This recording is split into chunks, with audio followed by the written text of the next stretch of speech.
Hey everybody, welcome back to the Stone Protocol. We have a very special guest today. I'm very excited about this conversation. Her name is Emily Letts. I'm going to let her introduce herself. First, I want to basically set the container for this conversation. Today, we're going to be talking about sexuality. We're talking about power exchange. We're going to be talking about dominance, submission, and what it looks like to hold a container and hold space with and for another person. Some of the things you may hear today may be right in your wheelhouse. You may be doing these already at home with your partners or partner, or this may be something that's radically new.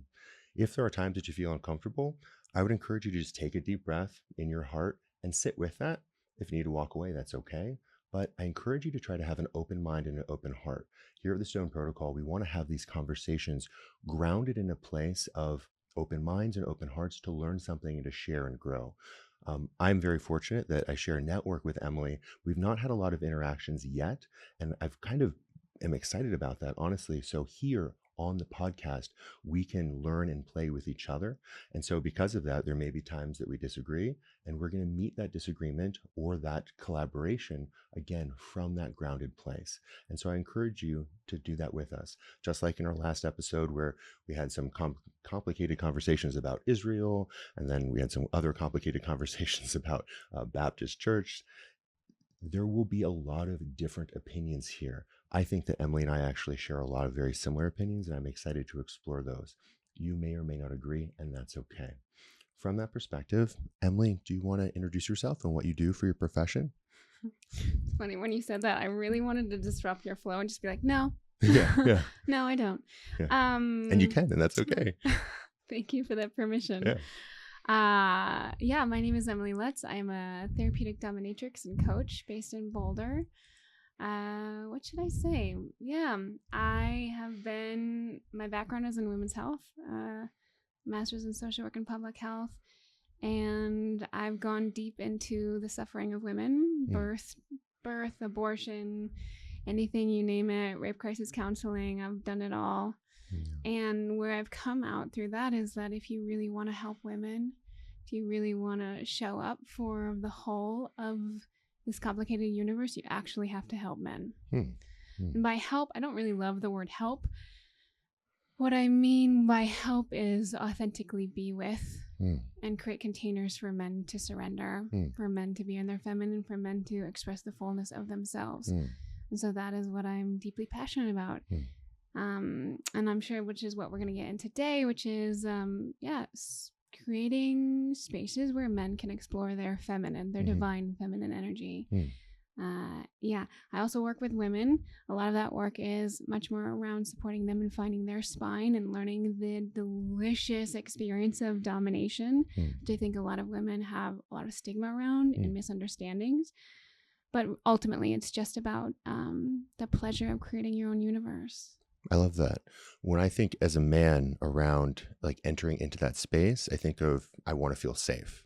And so that feeling of safety and to enter in to a safe container, how do you envision being with men in that way and creating an environment of safety for them to then feel comfortable to kind of embrace whatever their more feminine or softer side would be? Well, let's take a breath together. Sounds great. Except, let's take a breath together. And this time, I want you to stay with me. Okay. Yeah, I can even notice. So what she's picking up on, I took a breath and went inward and kind of, maybe masculine walled and had my space. Yeah. So maybe that's what you were picking up on. I don't want to project that, but. Let's take a breath together and stay together. Okay.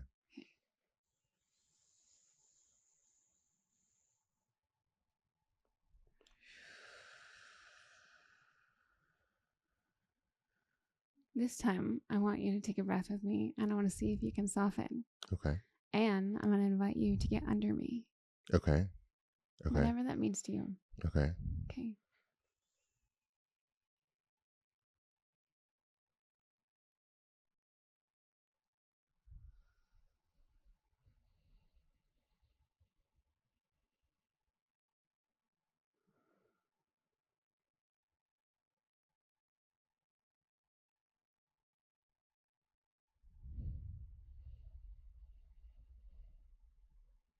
How does that feel in your body?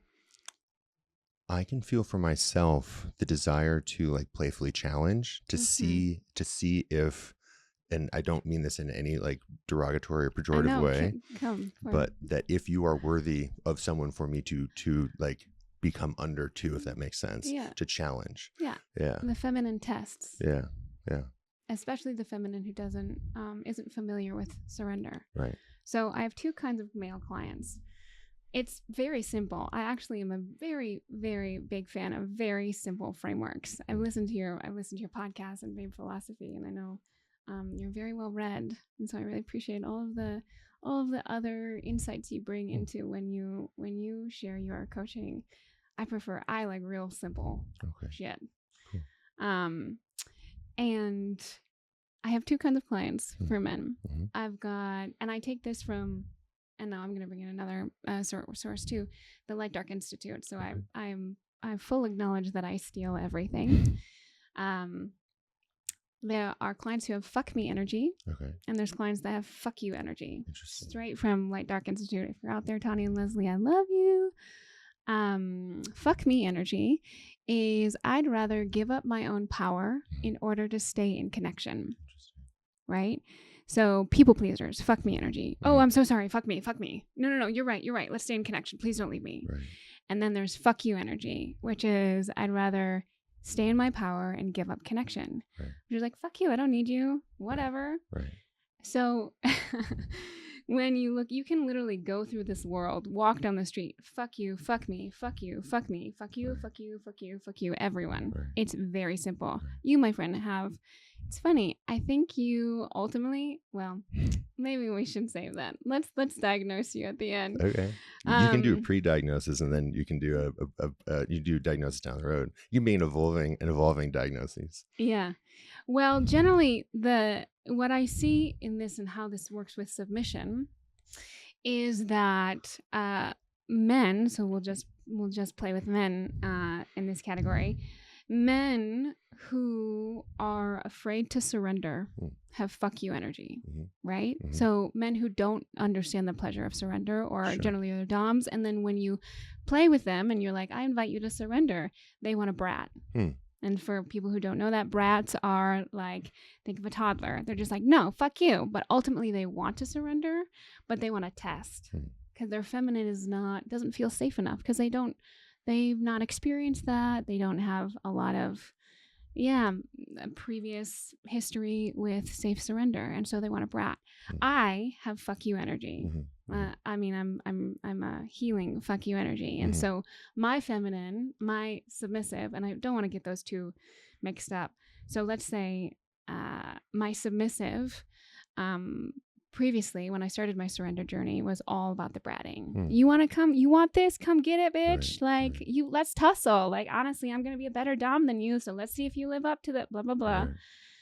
Right. And then fuck you energy, or that's fuck you energy. Fuck me energies are subs who are like what I call the frenzied sub, which is just like, oh my God, if you want to take the reins, please take the reins. Like, I'll do anything. Can I just serve you? Like, and then they forget their spine. They don't know how to get spine. So a lot of times people who have fuck me energy often don't trust themselves. So they're my clients because they don't trust themselves how to submit.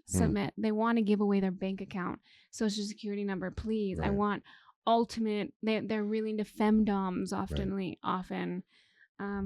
But they don't trust themselves, and they also can't find their purpose in how much they desire somebody else holding the container. So giving you that framework, the fact that you want a brat leads me to fuck you energy. Yeah. Because, and I also know that you play in the dom space quite a lot. Yeah. So that's what I want to say. Yeah. I think for me, it's definitely, there's a fuck you energy, but what I really want is like a fuck we energy of like both people coming together and then taking turns. But I think, and it has to do probably with my childhood sexual trauma and just like how I orient to sexuality in general and to women because of my trauma with my mom and things like that. I've been in therapy and coaching, so I've healed the vast majority of it, but still always a work in progress. Yeah. There's this, can I trust you? Of course. And so like, then it for me almost feels like not even like bratting of more of like I will kill you if you harm me. That's the IFS part that comes up for me. Like that's how that's how protective I feel of that inner child who wants so deeply to submit, and I don't even know how I feel about that word. We can kind of talk about it because I'm curious about it, but to like be vulnerable. And that to me is submission or a form of it. And so it's kind of like a challenge of like, can you actually hold me in that space and protect us both from the world and from me and from you? Mm-hmm. Right. So I want to clarify, because I didn't give you the punchline to both of all of this.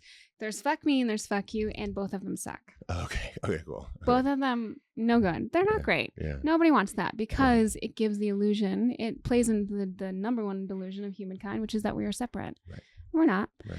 So the ultimate goal is I fucking love myself and I fucking love you. There you go. You have to start with yourself, though, because if you don't, then you slide into fuck me. Right. Because then you just go into I fucking love you, and then you forget about yourself. Right.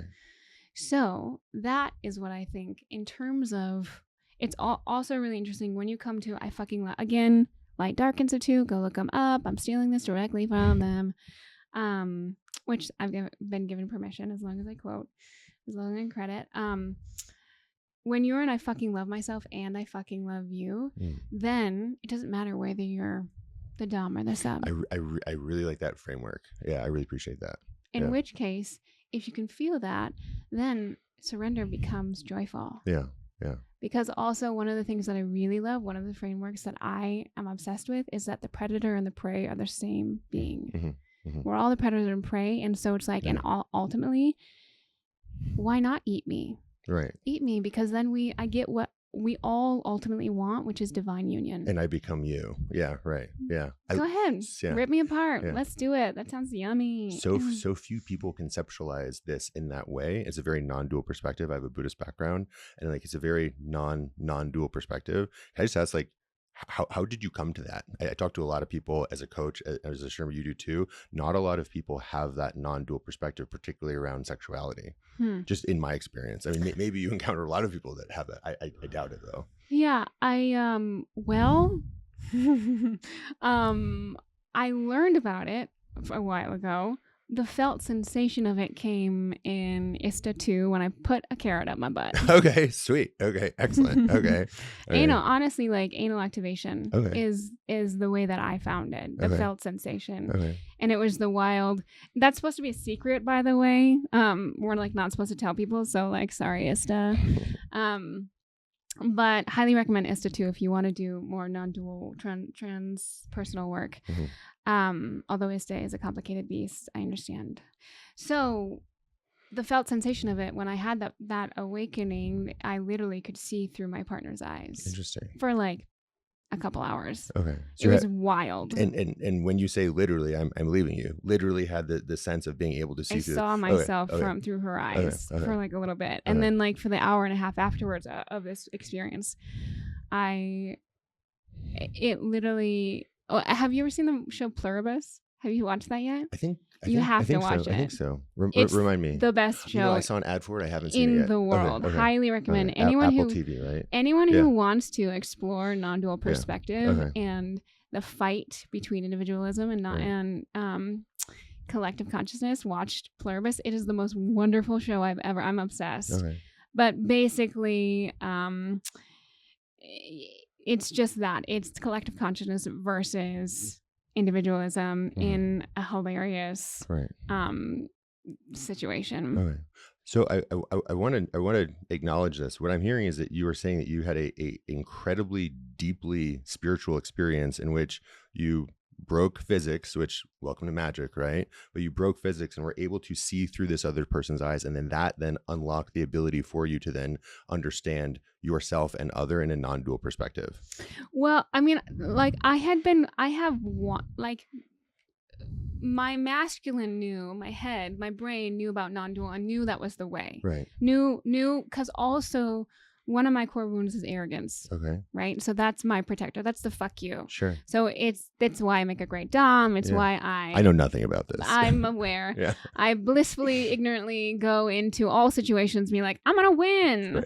Right. Helps so much, and what it does. And I spent the first probably like adulthood for 10 years or 15 years of adulthood trying to be intimidating. Okay. Like in a subtle way. I wanted everyone to be impressed by me. Okay.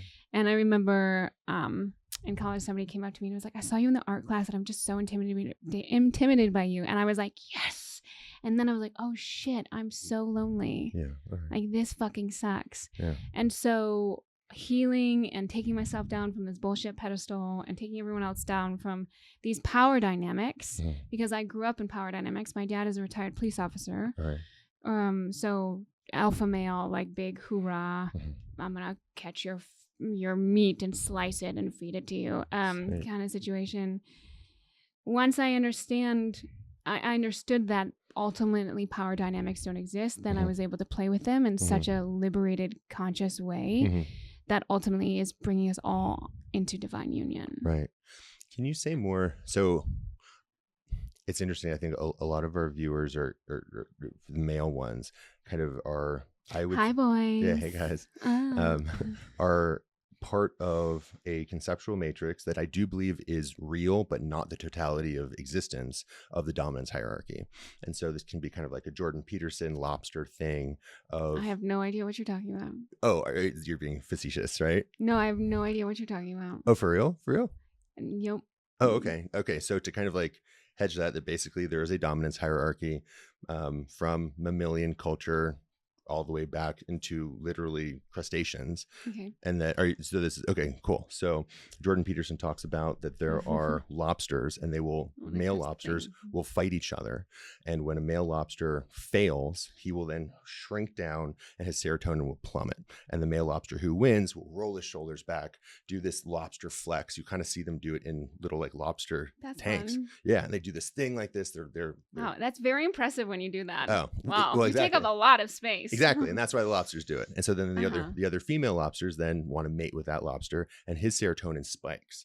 Interestingly, if you then apparently take, and this is what they did a lot of their PhD research on, if you take the fallen male lobster that lost and then you just stick them with the hypodermic needle of serotonin, he'll go back into the fight and then we'll try again.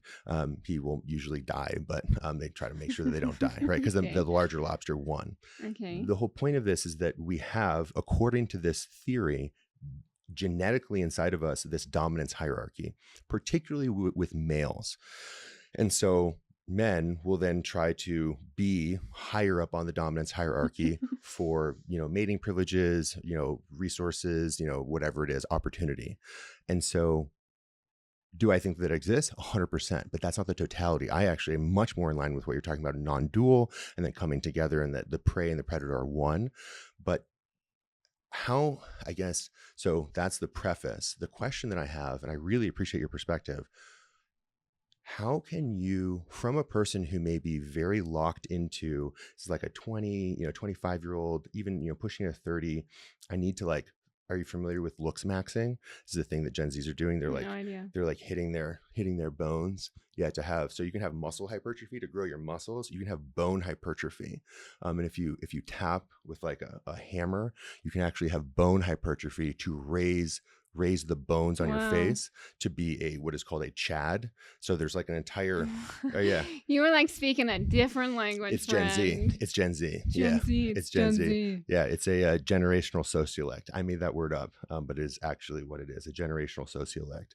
So regardless, so they will they'll hit their bones to have a larger bridge here, and they'll get surgery to actually bring their jawline out. So their face, they call it a face card, like a video game, is a higher level. So their social dominance and sexual marketplace value rises.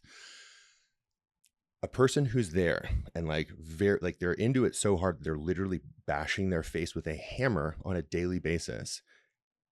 How would you approach that young man with, I would say, the deep wisdom that you are sharing that is quite rare in my experience, and I love it. I'm like really into it, to try to help that person have a glimpse and a window into this non-dual perspective that there is kind of not an other option, but there's like where that is, there is more above that from this like psycho-spiritual experience. And it can involve a carrot up their ass. It doesn't have to. But shouldn't it? I mean, I'm down for it. Like, yeah, I'd say something larger than a carrot, but hey, whatever. You know, Let's take a breath together. Yeah. Yeah.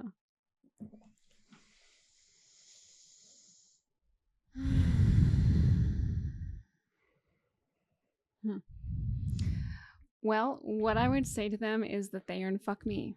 Okay. It's kind of simple. Sure. They're just in fuck me. Mm-hmm. And it doesn't matter who you are. Like, anyone across, it's a universal language, fuck me. Mm-hmm. Although I am really interested in going to cultures where conformity, I don't have a lot of experience. Like, I've been to Hong Kong, but I've never been to like mainland China. Mm-hmm. Super curious what that's like. I like can't even conceptualize it. Mm-hmm. But it's a pretty universal experience of just Right. they're just in fuck me. They're Right. 25. My fuck me was so deep because also behind all fuck you is fuck me. Interesting. Of course. Like, I've spent a lot of time in because it's so terrifying. Like, I'm so scared. The other thing is that like only fragile things need protecting. Mm-hmm. Mm-hmm. Mm-hmm. Only fragile things like the need wounded protecting. child. Yeah. Yeah. Only the fragile parts of us need protecting. Right. So if you're in fuck you, which is all like protective, Mm-hmm. of just like, it's really because there's something really fragile in there that I'm really protecting. Right. Right. So it's just like, Right. be with. So this is a lot about my work too. It's just like, just be with the thing. Mm-hmm. Can we just play with the actual fucking thing? Right. Bring out bring out your like, Right. or even like, I had a great scene with a client last night, and he came on, and it's our first session, and he's really annoyed with me, and he's just really like resentful and annoyed, and I was like, and right off the go. And I just signed him on this long package, and he's flying in and like all of this different stuff, and he's really annoyed with me. And I was like, let's fucking go. Let's play show and tell. So I'm going to hold the masculine. I'm going to be the witnesser, and you are going to be in your feminine. And your job is to tantrum. Your job is to use your body, use your voice, and fucking throw me down. I want the with nastiest his voice, though. Yeah. and his body. You know, I mean, Okay. it's virtual, but I want like Sure. full gorilla, Right. like, and if you're not using your body, I'm gonna throw darts at you. Okay. Use your body more, use your voice, and go, motherfucker, go. Yeah. And it's funny when given the space, because so many people are so used to repressing all of these. When given the space, you just let that shit blow out, and then afterwards, you feel complete now. Great, okay. Let's take a breath together, come back to neutrality. Now I'm going to respond. Right. You hold the masculine. You witness me. This is straight from John Wineland. You witness me, the feminine, as the waterfall. Because that's what the masculine is for, is to honor and witness the feminine as the sunrise. This is creation. So the part of you that wants to rip me to shreds, that hates that I didn't give you enough attention, blah, blah, blah, blah, blah, that part of you is what makes babies. Right. And what makes the sun rise. What's make the flowers blossom. Like, I love that part of you. So like, let's just actually be with it. Let's be with the thing, and then we get to play. Right. Instead of all of us walking through with our buttholes so clenched, Right. just like, oh God, don't say the thing. Fucking say the thing. Right. But if only we had a culture where we knew who's in the masculine, who's in the feminine.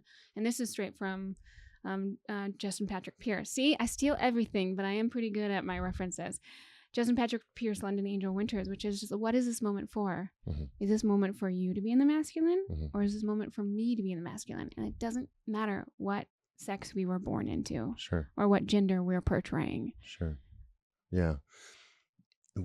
What that brings up for me, I think a lot of men can feel. Can we take a breath? Sure, we can totally take a breath.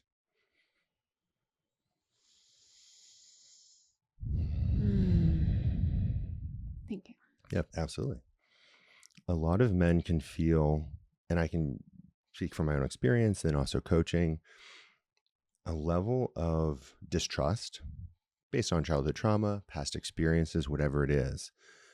Distrust of if they bring that vulnerability, that it will be held in a sacred way.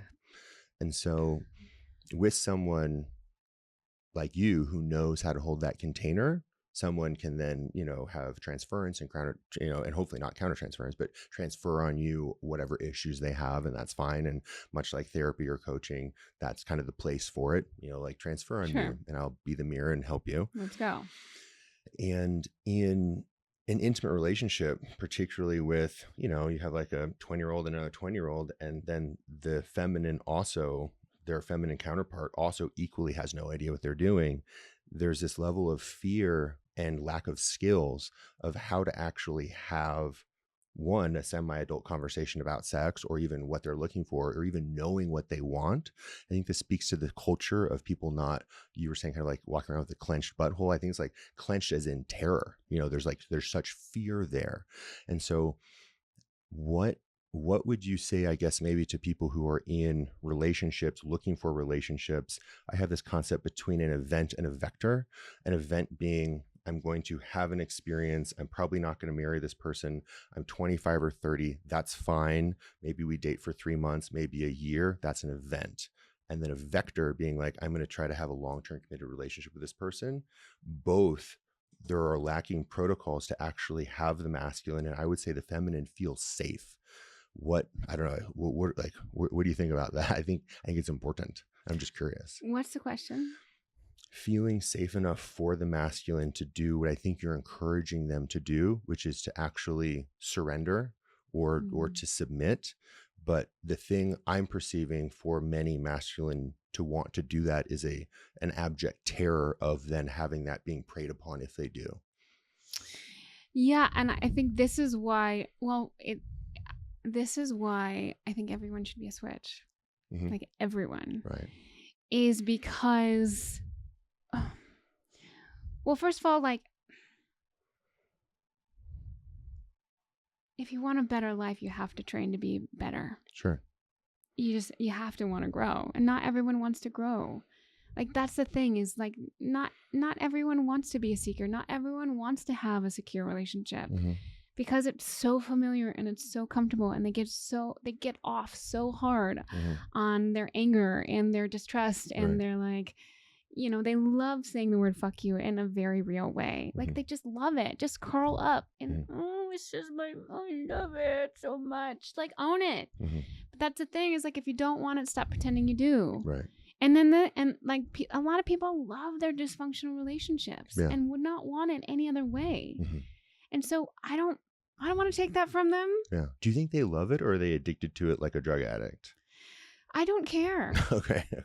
Right? That's like, fair. But that's my point, is like the first step is just acknowledging that you love it. Yeah. This is straight out of Existential Kink. Mm-hmm. I've also, can I pick on you? Sure.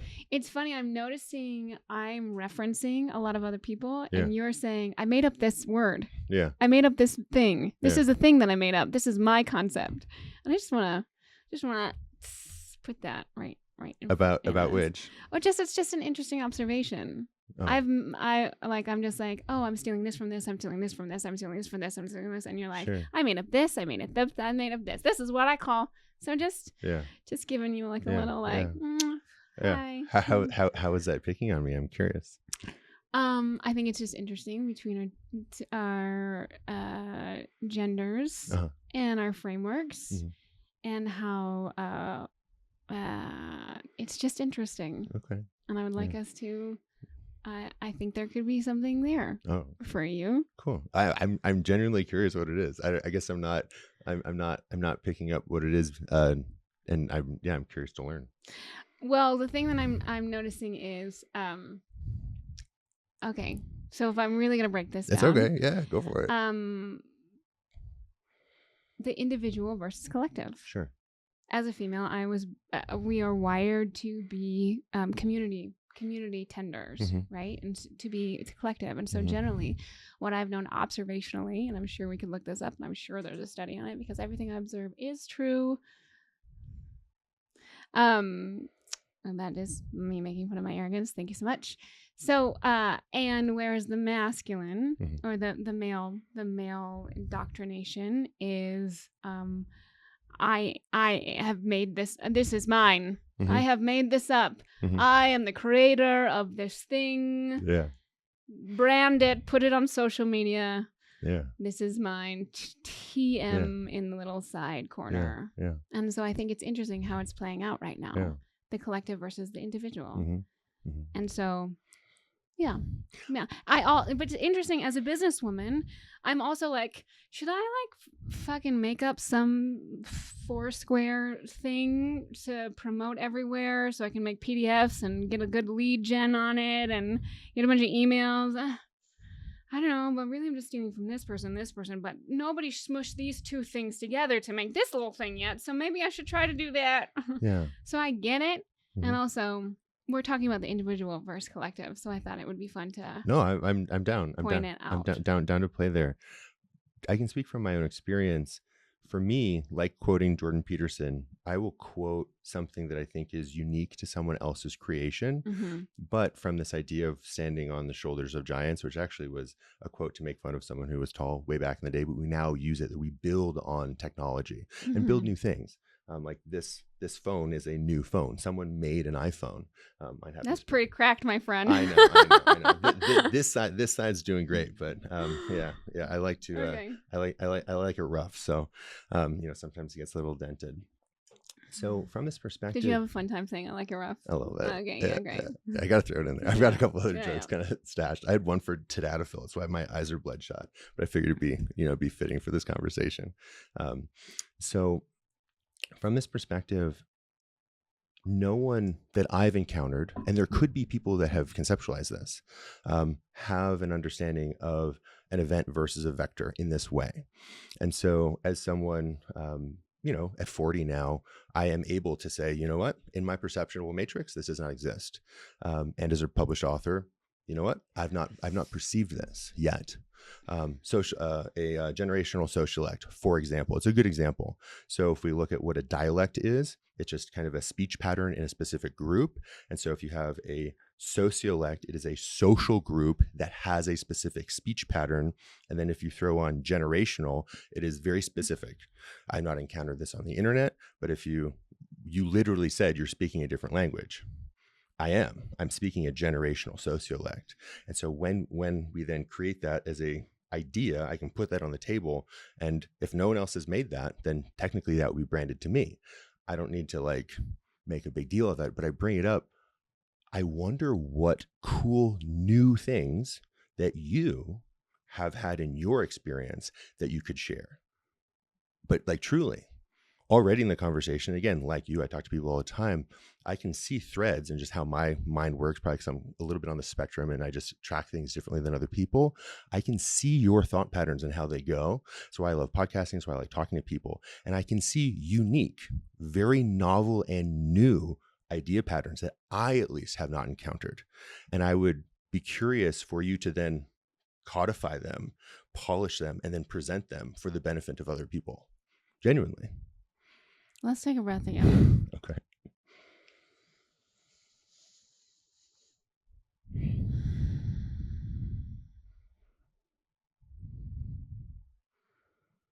I noticed I kind of blew it a little bit when you were talking. Yeah. Did you blow? Blue as in?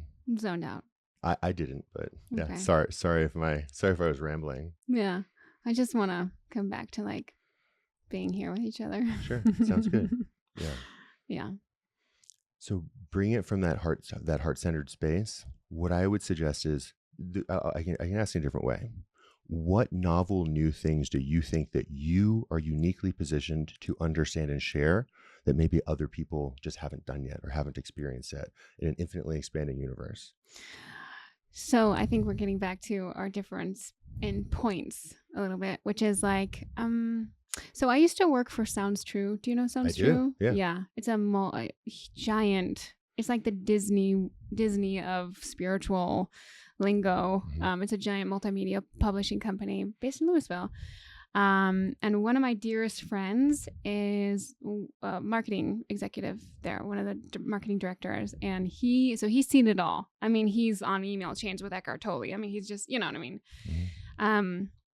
And he told me years ago when I was he was like, you should do social media. You should start getting on blah, blah, blah. And I was like, I'm not ready. I don't have anything to say yet. And he said to me, it was just like, Emily, everyone is saying the Mhm. exact same fucking shit. Right. There is no new messages. Mm-hmm. Zero. None new. The only thing that is new is the person who's saying it. Doesn't matter what the message is. All that matters is the messenger. Mm-hmm. And so if I say like, the things that I'm saying are super new and how can I brand them and how can I like codify them and polish them to bring it to my individual cute little snowflake thumbprint on the world. This is who I am. No, I don't know. I do recognize that my personhood is different than your personhood. Mm-hmm. My personhood is different just because I look different, I sound different, and we live in a culture that rewards individual. We're both millennials, so we both grow up with like, you're special. Right. You're so special. Mm-hmm. That was ultimately very damning for me, very harmful. Mm-hmm. And I benefit from it every day because I do walk in the room and I do have an aura. I'm an emotional manifester. Mm-hmm. So like I walk in the room and people kind of stop and look, and whether I want it or not, it's just how it flows. Mm-hmm. Everyone has a part in the ecosystem, and this is my part. But I don't know. Like I can tell you about my life. I can tell you what drives me, but nothing I'm saying is new. And I take great solace and great comfort in that because I am one of many. Interesting. I'm actually nothing. You are also nothing. We are two nothings together. And in being nothing, we are in fact everything. Yeah. But I'm no more special than like the ant or the blade of grass. And that is why surrender for me is one of the most powerful practices that I've ever come, and the most challenging practices. And why you asked me at the beginning of this podcast, like, what is it that you're just really excited to talk about? And I said why every man is dying to surrender. That's a little punchy, I get it. But what I would say is that every single person on this planet would benefit from the true spiritual, emotional, intellectual, physical act of surrender. Yeah, I love and appreciate that. Are you familiar with the 10 Oxford? This is like a Buddhist thing. The 10 Oxfording pictures. No, all right. So it's a Chan Buddhist concept. There's 10 of them. The last two is basically you go to a non-dual state. It's at the top of the mountain. You've reached enlightenment. I am nothing. You are nothing. We are nothing. Nothing. Nothing. Nothing. And then that's the 9th. And then the 10th is, and it's just like a circle. Great. And then the 10th is a picture. And then the 10th is this old man back in the marketplace. Right. And so it's this concept of chop wood, carry water. But chop wood, carry water for the understanding what the water and the wood is. Right. That's the whole point of the phrase. Yes. It's like once you reach enlightenment, now you go back and you just live your life. And you live your life, my understanding, you live your life from this perspective that they call it the dual non-dual. So you have non-dual and dual simultaneously. Like I am a man and you are a woman, and there is a difference. And there is joy and there is suffering and all of these things. And so just to like, I guess respectfully, I don't know about disagree, but like respectfully create I love that I also like feel like you want to just like you introduce it just like, look, you might disagree. Like everyone's going to disagree. I hope we disagree. Maybe, hopefully, finger crossed, we'll find some disagreement in this podcast. Oh, I think I just had an intuition that there will be like some beautiful surface area overlap in which there will be like a lovely polishing. Yeah. And I think this is again, hopefully if all goes well. Yeah. And so from this perspective, I don't know, I guess I would challenge you. I think that there is a unique aspect to every individual as a choice making agent. And I would be curious, and maybe it'll take time for you, and I don't want to be pejorative, I don't want to say what your process would be, but for you to then codify what you're doing into a system that works well for you and others, and that there would be a unique aspect to that. And while your friend, it sounds true, I'm sure is very wise, there are people who say unique things in the world, I believe. Yeah. I definitely don't believe that at all. Oh, really? I think that we've been around for what, thousands of years, and that ultimately we've all said the same thing. You Okay. just you don't know what every Roman said. You don't know what every Egyptian said. Like, I'm really really happy and okay with not ever saying the new thing. Yeah. And I also, I mean, I love that you want a challenge, and I love a challenge, and I wish this was a Sure. real challenge, but it's not. Sure. I actually think we're saying the exact same thing. Okay. Okay, cool. which is the same as the predator and the prey are one, Sure. but ultimately there's still a predator and there's still a prey, and they still do the dance. Right. I practice BDSM as my spiritual practice. Right. That is all about polarity. Right. Because ultimately, and this is the predator and the prey, ultimately in polarity get like, and even in, in Tantra, to root in the masculine, to root in the feminine, it doesn't matter what obviously body that is in. Mhm. That's what creates the polarity, which is like two magnets Sure. pushing off from each other. Mhm. And only when two magnets push off each other, then can we come into like fucking hot, raging, fucking fuck fest. Right? But it's only because otherwise you're in resonance. Mhm. Resonance, which is like think of the difference between two parallel sticks versus a perpendicular sticks. Mhm. Right? Perpendicular sticks is when things are pushing off of each other, Mhm. and there's interest, and there's, whoa, what's happening? Mhm. Parallel, we get pretty bored with parallel because we can't see the differences. Mhm. So ultimately, I'm saying the exact same things when we're all in resonance. This is from Justin Patrick Pierce and London Angel Winters. They talk about like, for us to both be in our masculine, for example. Mhm. So, for example, for us to be both our masculine, two masculine people in a relationship, they're going to be great parents. Mhm. They're going to be great. They're going to write. They can be colleagues. It's like a work colleague. That's not going to create like sexy, hot, oh my God, rip your clothes off. Mhm. It's Mhm. just not going to happen. And this is what a lot of parents fall into, especially with young children, Mhm. because they're two people hot, because the child is in the supernova of the feminine. Mhm. It's taking up all the feminine space. Yep. So we got two masculines, right? So that's resonance. Or we can both be in our feminine, which is like two best friends gooping on the couch. Mhm. Let me braid your hair. Let me like, oh my gosh, I love you. Look, Mhm. that outfit's so cute, right? Mhm. That's too feminine. Doesn't create the hot, sexy time. Mhm. It's the pushing off from each other. So Mhm. ultimately, we're saying the exact same thing, which is the individual is what makes the understanding of the collective so sweet. Mhm. Because I am not you. We do not inhabit the same body. Right. But remembering, holding each other's hands and coming back into that divine union Mhm. is like, wow, Mhm. mind blowing. Mhm. And so maybe the new thing can be to approach how to do that in this culture, which is unique. What would happen to you if you truly, like, if the clouds parted Uh-huh. and some force came down and was like, you are not new. Nothing you say is important, Yeah. or nothing you say is special, or it's not. And actually, like, you've stolen from all of these different people. Yeah. What would happen? Like what happened? Oh, I would be relieved and I could go do something else. Oh, That sounds lovely. Are you serious? Yes. Yeah, absolutely. Yeah. Yeah. Can you tell me about that? Sure. So for me, it was made very clear to me. So I've lived in probably 5 or 6 different Buddhist monasteries, yogic ashram, Benedictine abbey, lived on the side of the mountain for 6 months. Realized I could be perfectly happy by myself. Done. Easy. Fine. Easy. Fine. You can do things in your brain with dopamine that you can literally just sit and die and be very blissed out. Can I ask you, have you always been fuck you?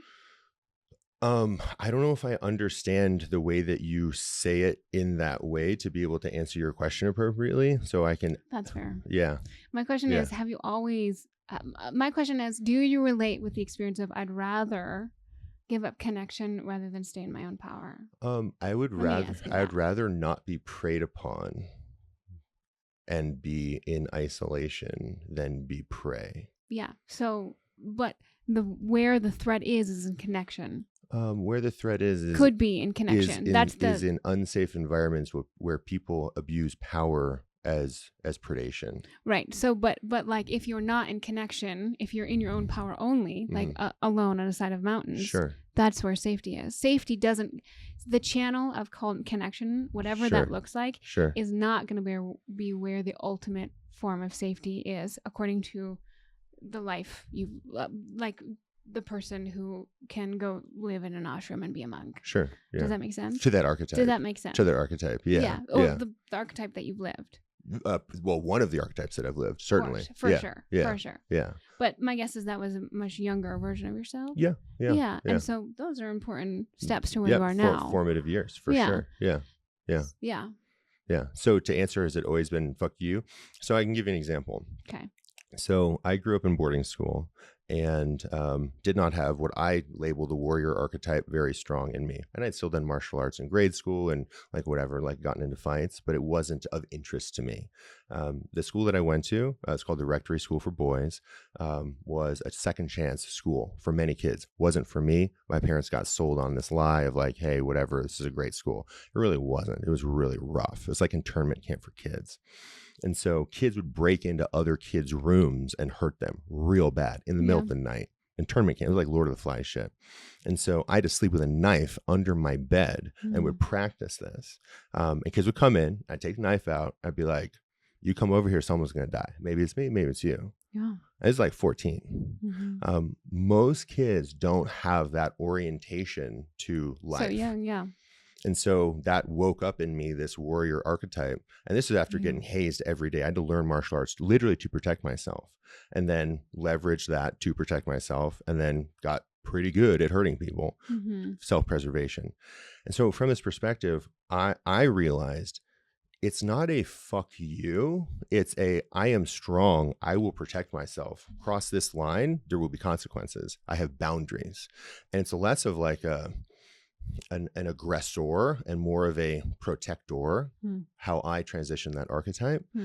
And then for me, going to monasteries was more about learning myself to understand what is happiness, what is joy. I have I don't know, it's new because no one else has done it, but I have like an algorithm for what joy is for me, right? For language, right? And it's cognitive, but I have a felt sense of it too. Well, that's the thing is like that's what's new, right? And because no one's in your body, no one knows what it is. So the felt sensation is new, right?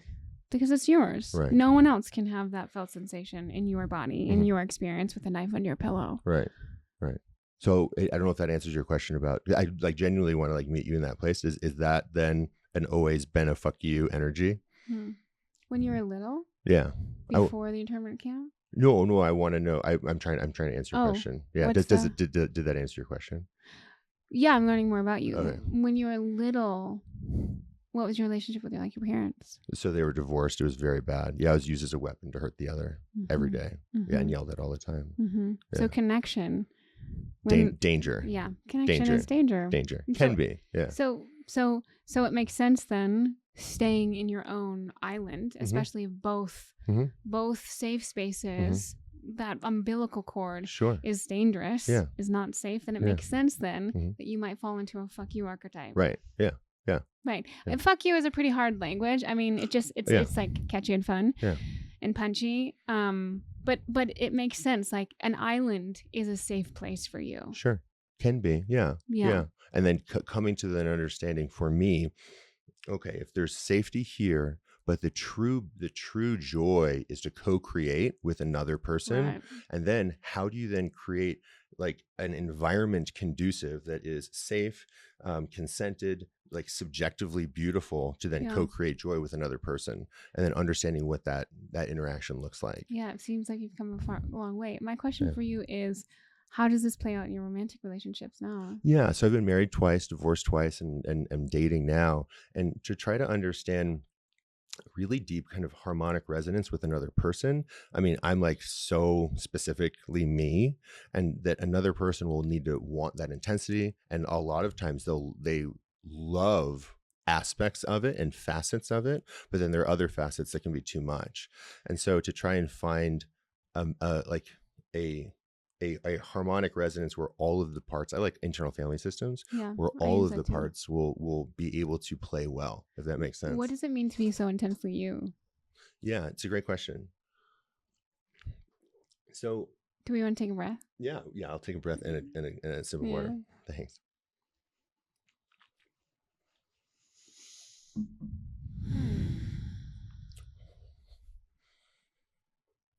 So I think a lot of people don't explore themselves. I had a conversation with a good friend of mine as a PhD psychologist last night in the sauna. And he's primarily a pharmacological provider, so he will treat suicidal ideation with drugs to get people over the hump, and then we'll refer them out so they have hope.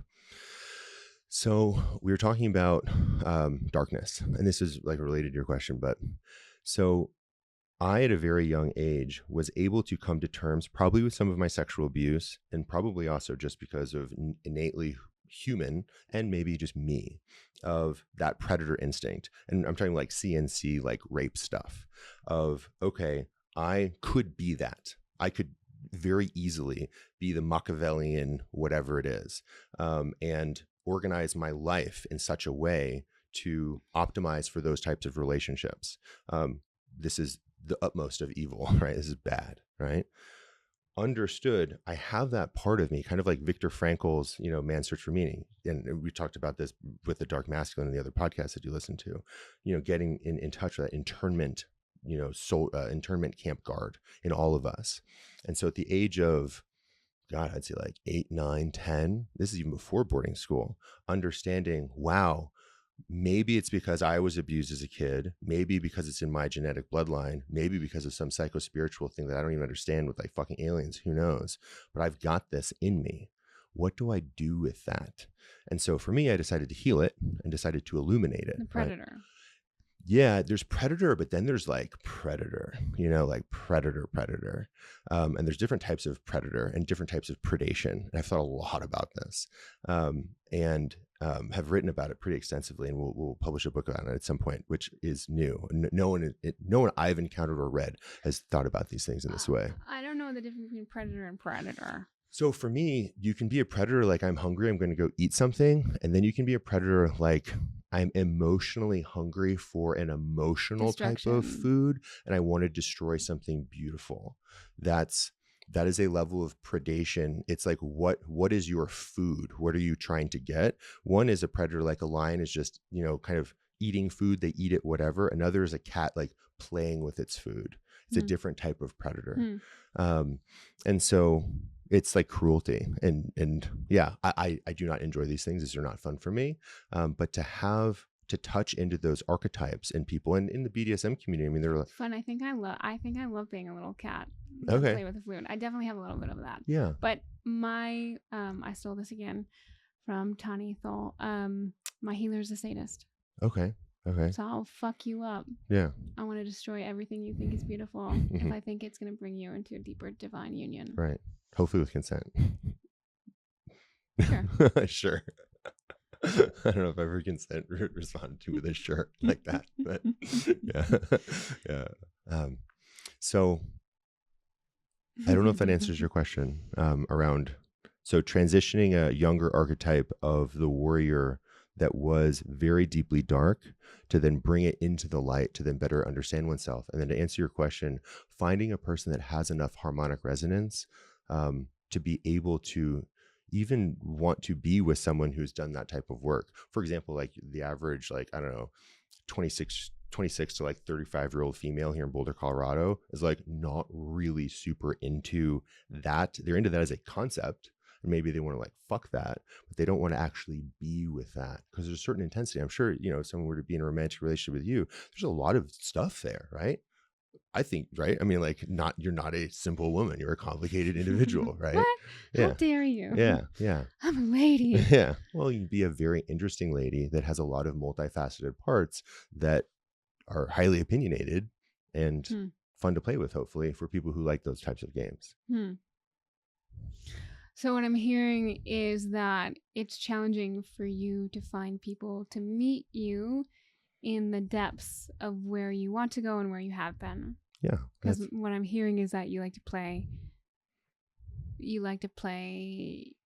in the pain. And sometimes things get a little, get a little banged up. And when we unskillfully play, and when I've unskillfully played in my past, my second ex-wife, she's a stage performer, former porn star. She did a lot of BDSM stuff. She was a professional dom. I don't want to like say too much about her that isn't public, but like she was very involved in sex work before she met me. And we were able to play in those ways, but it there can be damage when there's unhealed trauma too. Unhealed trauma in me and unhealed trauma in her as well. Yeah. It's hard, as you know. Yeah. Yeah. Yeah. What feels like something that would be really like a really exciting topic? I feel like there's like so much here. We go so many different ways. And the thing that you brought to the conversation was talking about that the masculine was dying to submit. But I'm like, and I remember the first time like I read your text and that was the thing, was like, I think we're going to disagree about this. That was my initial reaction. I know, because ultimately you do want to surrender. I'm so curious about your definition. Like, yeah. I just can't. Yeah. Audiences, Yeah. let me just tell you, this man would die to surrender to me. Yeah. Like, I know it. Not literally die though. Not, yeah, but maybe. Maybe. Okay. It's like the praying mantis. Like, let me tell you. Yeah. So when I asked him, I asked him, friends, if he's ever had an experience where surrender really spoke to him, he sent me an Instagram video of him on stage blindfolded, with a bunch of people screaming and a sexy lady like putting some sensation up his many thousands of abs, and everyone's screaming, and then him taking the blindfold off and being like, wow. Here, I'll play the clip for folks. Can they see it? Yeah. Here we go. I don't think they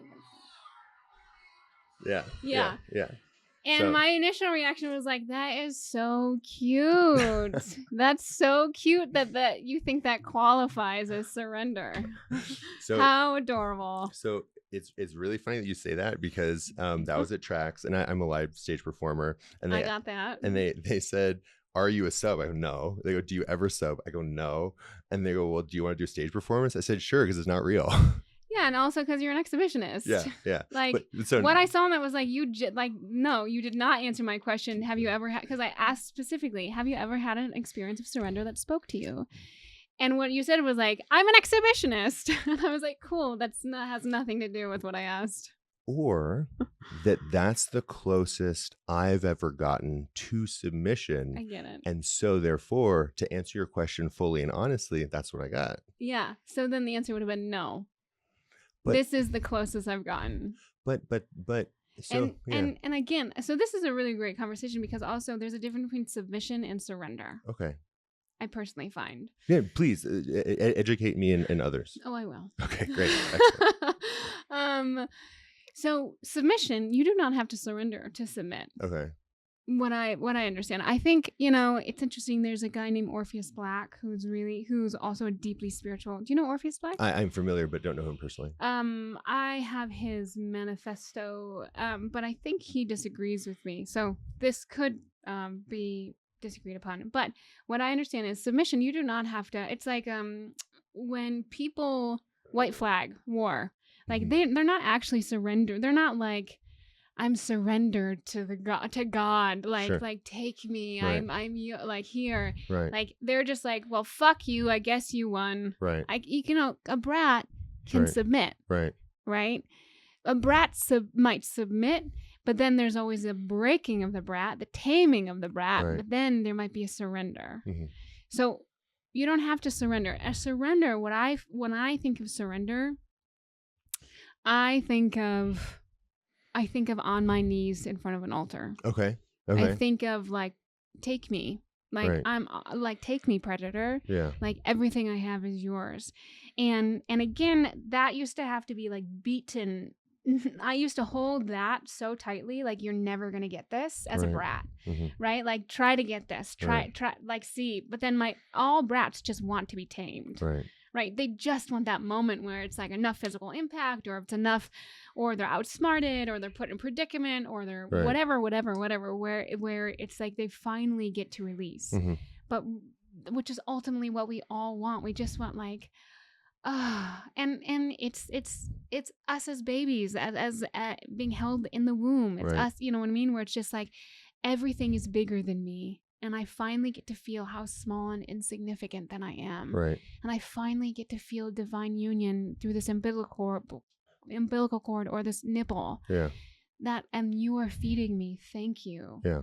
That's all, we all want it. We just don't know how to get it. Yeah. We just don't know how to find the bravery or find the love or compassion or whatever it is that we need to unburden to get it. And my guess is that, especially after having such a challenging childhood and being so deeply in this warrior archetype, my guess is, and this is what I said, why I understand when you say, like, what if you didn't have to be special? You're like, God, that'd be such a relief. Oh, man. And when I hear that, it's like, maybe then you could be held. Sure. Yeah. Somebody could fully hold you Yeah. in a deeply safe, spiritual, and like mind-blowing way. Yeah. I resonate with what you're saying so deeply, and I really, really love it. For me, that would be like divine union and marriage. That's how I encode what you're saying. And so I'm so curious, because for me, that's then both parties would need to do that simultaneously, because there would be no power dynamic. The other is like play of like a sub-dom taking turns switching. But what I'm hearing, what you're saying, would be both parties coming together. And then for me, and maybe it's because now later on in life, and I've been this way earlier in life too, but I treat my sexuality so sacred. It's like so spiritual to me, and the connection is so profound that like I would never want to do that with someone that I didn't think I could spend the rest of my life with personally. So this is a great distinction in that. So I don't actually do full sex work. Okay. So I don't do genital or anal touch in my sessions. Okay. So none of my sessions can be deeply erotic. Okay. They can be deeply intimate. They can be all the things, but there's no genital or anal touch. Yeah. Yeah. And so when I think of this, like, what if it wasn't actually in the sexual realm? What if it was just in this spiritual and emotional and physical realm? Yeah. Yeah. For you to finally feel this sense of, I got this. Yeah. You don't have to make decisions anymore. You're free. You're free to feel. Yeah. You don't have to think. You don't have to try to be anyone. You don't have to do anything. All you have to do is feel this finger running down your neck. Yeah. That's your only job right now. Yeah. Now it's your job to take a deep breath and close your eyes and release. Yeah. It's interesting. What that brings up for me is then the desire to then do that with a person that I would want to spend the rest of my life with, and that would be sacred for them and sacrosanct to do with anyone else. And what I hear in that is, and I'm not saying that's right, but that's no. right. Yeah. And what I hear in that is your creatures who like, I want a guarantee that this is safe. Yeah. I want certainty. Yeah. In which case, my response to that is like, nothing is fucking certain. Sure. You've been married 2 times. Yeah. You've had that divine union 2 times, and they both end. And I'm sure there was pain, and you know, and the reality is, and then I would say to you, to love in the first place, to truly love, is to also deeply love heartbreak. Yeah. Yeah. I will not accept love into my life unless I truly love the heartbreak that will come when that love ends. My partner is 22 years older than me. We've been together for 4.5 years. It's the most profound relationship I've ever been. We live together. We have a house together, all the things. I am constantly walking with the fact that this man is going to die. 22 at least. 22 years. I mean, they're peptides. They're really good peptides, but I guess technically then those peptides will keep you alive longer too. So no, I've been taking peptides. They fuck on my sleep, man. Oh, okay, yeah. We can talk about that. I'm gonna stop taking peptides anyway. So I'm constantly sit with the fact that like I am going to be best case scenario. He's gonna be 90, and I'm gonna be a hot, flaming hot 70-year-old. I mean, just so epically gorgeous. Yeah. And I'm going to be pushing him around I could be pushing him around in a fucking, they're not called a stroller. They're called a wheelchair. I was about to say stroller. A perambulator. Right. Yeah. And like, that's the best case scenario. Yeah. And the reality is that this man is so pure. Yeah. So he has taught me so much about myself. I have come to feel such a profound sense of union and love with this man that it would be my honor. It would be my absolute cosmic honor to put this man to sleep forever. Yeah. But I walk with that heartbreak every single day because I refuse to let it sneak up on me. Yeah. And I refuse to pretend it won't exist. And I refuse to think that death isn't just as beautiful and loving and welcoming as birth is. If I want one, I get the other. If I celebrate a birth, I also celebrate death every step of the way. Right. And so for me, when I hear you say that, you're still living in the delusion. Okay. No, I'm curious. Of certainty. You're living in the delusion of certainty. Yeah. And so my question is, what would it be like for you to feel that, to experience that deep sense of love and divine union and surrender, and then also to let it go? Right. And I would say I have, and I've even been with. Let's take a breath. Okay.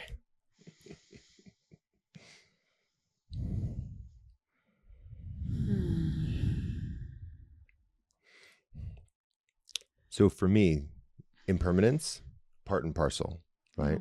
It's there. It's real.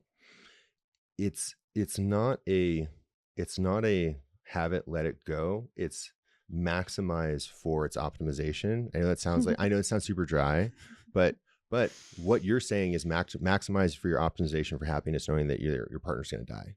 It's another way of saying it. It's maximize for optimization of life. I'm just words. I know. Well, maximize for optimize. I know. And this is maybe some of the difference between the masculine and feminine. I was trained by several philosophers. I did live-in apprentices with them. They literally drilled in. Optimize.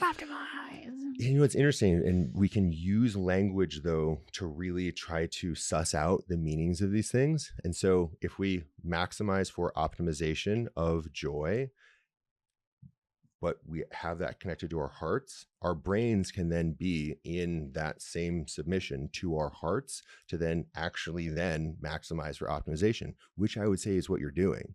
You're saying, I'm not going to let this, sneak up on me. I'm going to understand that I'm going to perambulate this guy, and that's going to be so hard. And that's you maximizing for your joy right now and long-term. So for me, to be in that space. But there's also just it's also the same thing as collective consciousness. It's also the same thing as we are one. Sure. So it's not, yes, it is that, and it's also like it's everything. And we have such an obsession with pretending death doesn't exist. Sure. Us and our peptides. Yeah, I know. Right? Yeah. Right? And like we are hurting ourselves so much more. We pretend that every marriage is going to end is never going to end. Yeah, well, we are hurting ourselves. I know, and we're hurting ourselves so much more because death is going to come too. Fine, you love this person deeply and I'm just blissfully, but then death comes. Yeah. So it's like, why pretend? Why pretend? I think for me it's not, and that's where and I know that it can sound disingenuous, but if you optimize your maximization. Maximize for optimization. Okay, go ahead. But that doesn't. I'll never not make fun of that. That's okay. So great. I can hear you, the profound whatever you're gonna say, and I will make fun of you. We can play. I'm totally down to play in the space. That's not. There's no end game there. So that's not happily ever after. That's it's a vector. And again, it's the difference between an event and a vector. A lot of people are treating marriages as an event. Done, and I'm going to be with this person forever and done, but then it's solid. A vector is literally you're moving, and the vector can move. And so you have to optimize. And what are you optimizing? The maximization of joy. If you don't know what you're optimizing for, you are then fucked. Does that work with also like maximize optimization for grief? Sure. If you value healthy expressions and the healthy feeling of grief, for sure. I think that's also why that phrase and the branding, or what I get nervous about with that phrase, is bypassing. Sure. Yeah. And I was like, great, I want you. So what I'm hearing you say is just like, be in the thing. Yes. Be with the thing, be in the thing. Yeah. My more feminine way of saying that is just like flow with the thing, like be with the thing. If the thing is in front of you, be with it. Right. And what I would say is then it's funny because I think that dom and sub are the same ultimately, like again, the same union.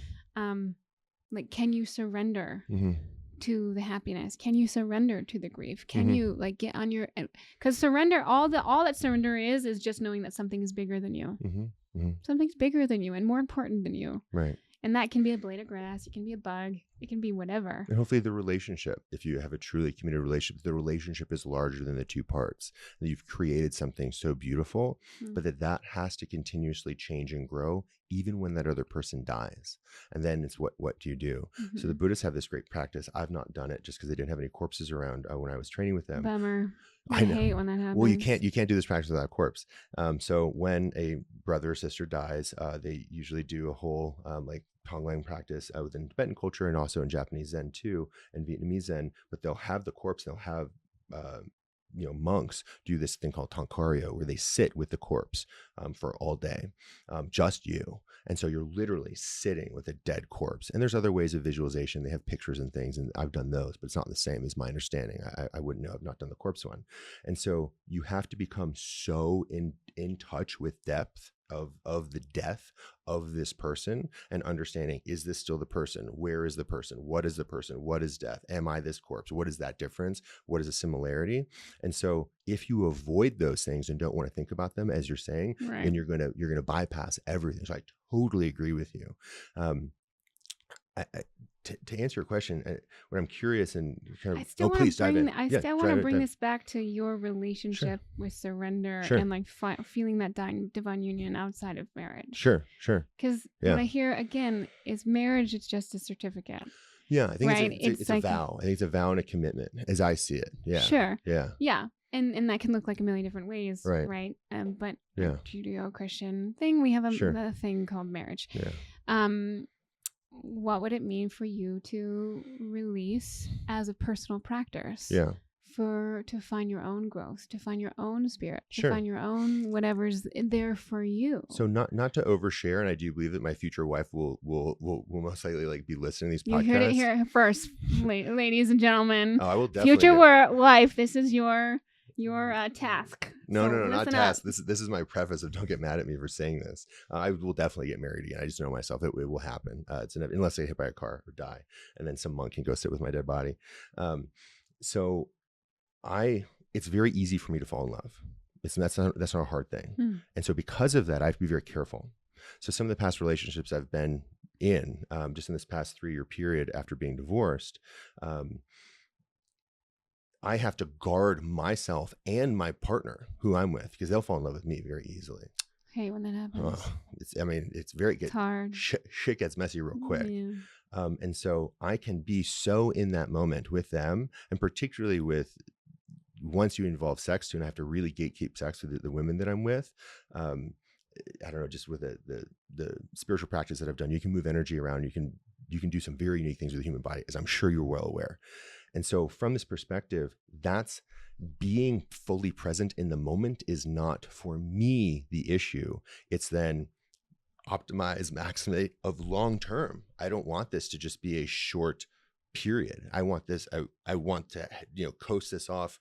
I mean, how, like when I hear you talking about like pushing this dude in a fucking stroller, that's like seriously, that's like not called stroller. That's like one of the most romantic things I have heard in a very long time. Seriously. I wanted to like look at the camera and be like, find you a woman that will do this for you, push gentlemen. You in a stroller. Fucking push you in a stroller. No, seriously though, right? I mean, like that's devotion. That's love. That's what I'm talking about. Like of the long term end game, to be in that dynamic for a long time. And my question is, have any of these women that you've ever fallen in love with held you to the point where you can surrender? Yeah, I don't know. Where you don't have to make any decisions, even if it's just for an event. Yeah. What I did there, I used your trademarked word. Yeah, for an event. Yeah, it's a great question. I don't know. And the reason I say that I don't know, because I don't want to point the finger and say that these people couldn't do that. Maybe I wasn't able in those moments to actually know how to do that. Great. Yeah. Perfect segue into a commercial for my services. Ladies and gentlemen, my name is Emily Letts. I'm a therapeutic dominatrix, both based in Boulder and coach. Really, I'm a therapist that uses BDSM for transformational healing. Sounds like you'd make a great client. I love it. Yeah. See, the point is, though, is like, I wonder if you even know Mhm. all of the ways that you don't allow yourself to surrender. Oh, certainly not. Yeah. So that's my point, Yeah. is like experiencing what it means to feel both containment Yeah. by the feminine. Yeah. And this could be a rewiring for your mom. It could Sure. be like, it could be whatever you want it to be. It's a Sure. Rorschach test. Sure. But to be truly held by a person in a feminine body, Right. but who is holding the masculine. Right.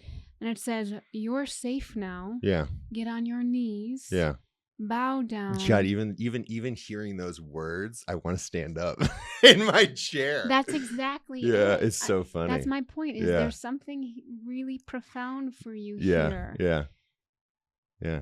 That the prey, Yeah. being the prey, Yeah. you will never find divine union until you are able to be in love with your prey. I think also, though, in my marriages, particularly with Satine, my second ex-wife, we had that dynamic where I think I'm so selective of who I show those parts to, and now also more selective after being divorced. I just don't. I had a conversation. So later today, interestingly enough, I'm going to have a 5-MeO DMT experience. It's here in Boulder. It's legal here. And then I'm going to be recording another podcast with a friend of mine. And so these will sequentially come out. So look forward to that, gentlemen and ladies. It'll be very interesting. Ben, we're going to have a great conversation after the DMT. This other gentleman, he's a good friend of mine. I've known him for a while, wanted to hold space. I hold space for psychedelic events for people as part of my job. Like, I've done hundreds of them. And he was like, I want to sit for you. I was like, no, like, I don't know you. He's like, we've been friends for a long time. I was like, no, you don't understand. And I think it's a very similar level of that trust. And so instead of doing like a huge big blast off 5-MeO, we're doing a low one, because that's all I felt comfortable sitting in that space. I have another friend who I've only known for a little bit of time, interestingly enough, but we've gone very deep, who I would actually, and he has no idea how to sit for someone in a like psycho-spiritual 5-MeO experience. But I, for whatever reason, my system trusts him and trusts how that person connects with me. Mm-hmm. And again, not judging you at all. I actually really appreciate you. And I hope that we can be friends and colleagues and stuff. No, seriously, I'm being very honest. Your style for me, it's not triggering because I don't have an emotional charge to it, but I can see aspects of it where I'm like fielding things, mm-hmm. and it's hard for me to then soften into that space because of some of the inputs that I'm getting. And I'm not blaming it on you. I'm owning it as my own stuff. Mm-hmm. And so to be able to then, and I want to come back to the definition that you made, which was great. And maybe it's unique to you. So you could be coining it just yourself, because you said, I guarantee you it's not. Okay, cool. The submission versus surrender.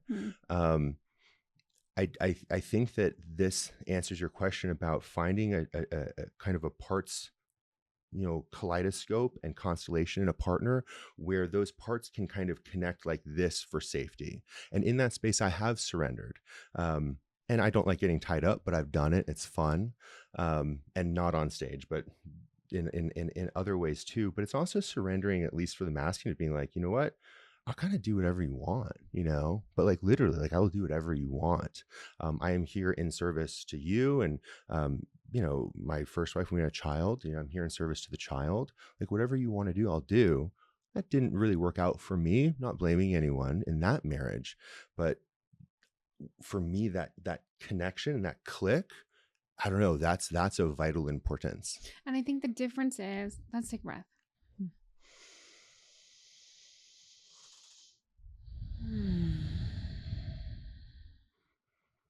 And I think the difference is that when I speak of surrender, I'm not actually speaking of surrendering to me. Sure. I'm not asking you to surrender to me. What I'm doing is I'm creating a placeholder for spirit. Always. People ask me like, what happens if I fall in love with you? And that's going to be hard, blah, blah, blah. And I was like, because I will never give you the illusion that I am the end product. Right. I am not. I am just a channel. I'm plumbing for shit to flow through and flow up. And so that's the point, is like when I say get down on your knees, what I want to do is then put a tree in front of you. Sure. And I'll say, but the idea is I get it. I'm a pretty lady. Like people are like, ooh, dominatrix. Well, I use that word just as because it's like a punchy thing. But I'm not a traditional. I can't even say like there's gorgeous dominatrixes who do beautiful things, and I don't even know if I can count myself in that lineage. But like, I think you're quite lovely, so don't discount yourself. Well, but it works, Sure. right? People are like, because so many men do understand this pull and do recognize that something's missing. And they have a calling for this. Yeah. But ultimately, what I'll always be like, surrender. And then I'll be like, whoop. Sure. To point you to spirit. Yeah. And so, and because when we can surrender to spirit, when we can surrender to things that are so much smaller than us, then our predators don't need to be so ferocious, so showy. They don't need to prove anything. Right. And I think for me, that's been my most profound journey ever, is going from fuck you. Like the reason how I became a dom was because I used to go into my love life was a shit. I couldn't trust men. The only long-term relationship I had before my current partner was with a woman. This is the only, we were together for 4.5 years. It's the only way I could figure out how to like just be with somebody, because I just did not trust men. And I thought, and she was the first woman I'd ever been attracted to, first woman I've ever dated, you know what I mean? And then we just were together for a long time.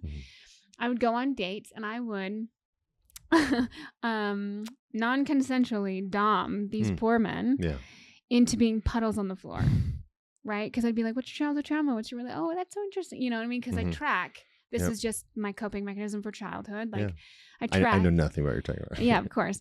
I track, right? And so it's just like by the end, they're just like shivering. And you're right, I have a lot of work to do. And I was like, yes, you do.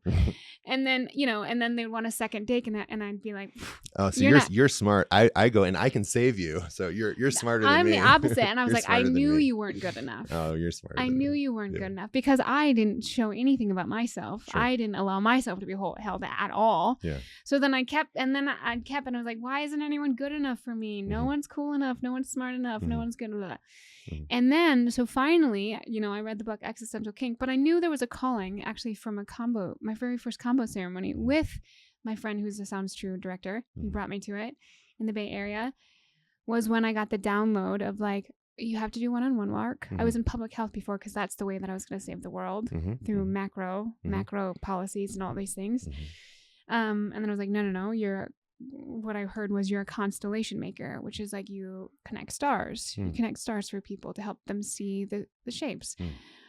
And so I was like, okay, what's this mean? And I realized that then I read Existential Kink and I was like, oh my God, I'm getting off on holding power over these men who I'm terrified of because I'm afraid they're going to hurt me, right? And that connection channel is where the pain could happen, even though I'm so desperate for it. Right. And so I was like, okay, so what if I just took the thing that I love and did that honestly, clearly, consensually, and then like, you know, shed that from my love life and then was just uncomfortable and was just terrified and just let everyone know we're on a date. Hey, I'm not in my coping mechanisms right now. This is me terrified. I'm so scared you're going to hurt me. Right. And so then found a way through that discomfort. And then that's how I started my business as a dom. And then through my business as a dom, I'm just giving you the full. No, it's great. It's great. Giving you the full I love luxurious it. Please do it. Journey. Through that experience as a dom, I was still like, I started dating my partner, and my partner and I have a very interesting. I don't know. Whatever you're thinking, I want you to say. I know. My story with my partner is super profound, but we haven't actually come out publicly yet. I mean, this could be a great opportunity if you. We have talked about it quite a lot, well, and we both are really down and excited to do that. But I feel like I should get his consent before I. Consent is important. But consent is important. But basically through that experience, I was like, I'm not choosing this man. Like I just wasn't. The first year and a half, I didn't choose him. we're non-monogamous. And so I was like, well, and I totally was upfront with him and he totally knew this. It's like, you're going to hang out and I'm going to be looking around to see if there's something better. That's what he said. No, that's what I said. That's what you said. And because our relationship, the reason why it's so strong is because the foundation of everything is we are there to be cheerleaders for each other's highest purpose and self, bar none. So if that means that I find somebody else, then and I want to leave him because that's my highest purpose and self, he's going to be my cheerleader, and vice versa. It might be painful, but like that is the calling, and we trust that so deeply. And so in the beginning, let's take a breath. I feel like your jaw is tightening. No. I'm here with you. Yeah. I was sad for him. Literally my reaction was going through my head. Feel I was you, sad like, for him. No. Well, I was like, who's going to push around the stroller? He'll find somebody. He's a catch. Okay. So therefore me, I was like, you were 22 years older than me. You also don't have a spine yet. So I'm gonna keep on looking. Right. And then I went through this experience. It was like, I'm not letting love in. I need to go find my feminine. I need to go find surrender. And so I left him and I traveled, quit my business. I closed everything down and I went and traveled by myself for 3 months. Went to Bali, did a bunch of workshops, did ISTA2 in that time, did Hoffman process. Do you know Hoffman process? I do, yeah. Hoffman process in that time, did Tantra, I can go on forever. Rapani, like just a million things. And I was like, I need to learn to surrender because I can only brat. And there's something here for me. There's a calling. And through that experience, I was able to start finding it and start feeling it and start like, whoa, and start understanding why surrender is the most important. It's the most important lesson for me and for so many people, specifically who've had to be warriors, who've had to be in the fuck you, whatever the reason why. It's just the best thing that we can do for ourselves. And so I did that, and only then was I able to be like, I choose you. I came back from that journey and I chose him. And I was like, I actually want you to take my heart. I'm ready for a man to take my heart and I trust you. He also did a bunch of work to grow his spine, did a bunch of John Wineland, and masculine stuff. And I was like, okay, here it is. Like, it's yours. And that's when I was surrendering. And now the reason, again, our relationship is we have weekly practices, which we call practice also our sexy time. But it's like we close the door, we have a room devoted to our relationship, and we go into deep, profound spiritual practice. Do you mind sharing some of those for folks? I mean, I don't want to like pry too hard, but I mean, like literally called the Stone Protocol, and this is a protocol. So it's like my protocol in mind is like, oh great, like what do you guys do? It's great. Oh, protocol, right? Yeah, right. We always set a date and time, so it's scheduled. So if you don't have a scheduled friends, if you don't have a scheduled sexy time or a scheduled spiritual connection time weekly with your partner, what are you doing? Stop wasting time. Not having enough sex, probably. Maximize the optimization, friends. Of sex, specifically. I'm just joking. What's great is like these sex can happen or cannot happen. It actually doesn't matter. It's actually the depth of connection. That's it. So we generally, depending on what the vibe is, sometimes I start real like feisty. Okay. And we need to just start like wrestling right off the bat because I'm just like, I've just got a lot of energy moving or whatever. But often, and people often call that primal. Is it? Sure. Yeah. Okay. Yeah. Well, this can be educational for folks who are not super into the BDSM scene, but kind of like pepper in some language to kind of educate a little bit. Or just be full brat. Okay. Just full like fuck you. I wish you were better. Sure. That's my him. You say my brat's favorite phrase is do better. Wow. Yeah, she's real works. Wow, it works. So yeah, are you okay over there?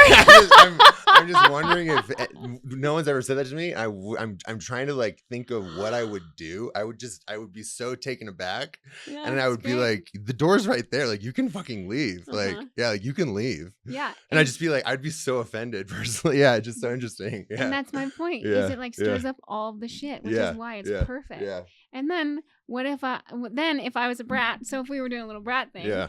then I'd be like, why can't you stay in this?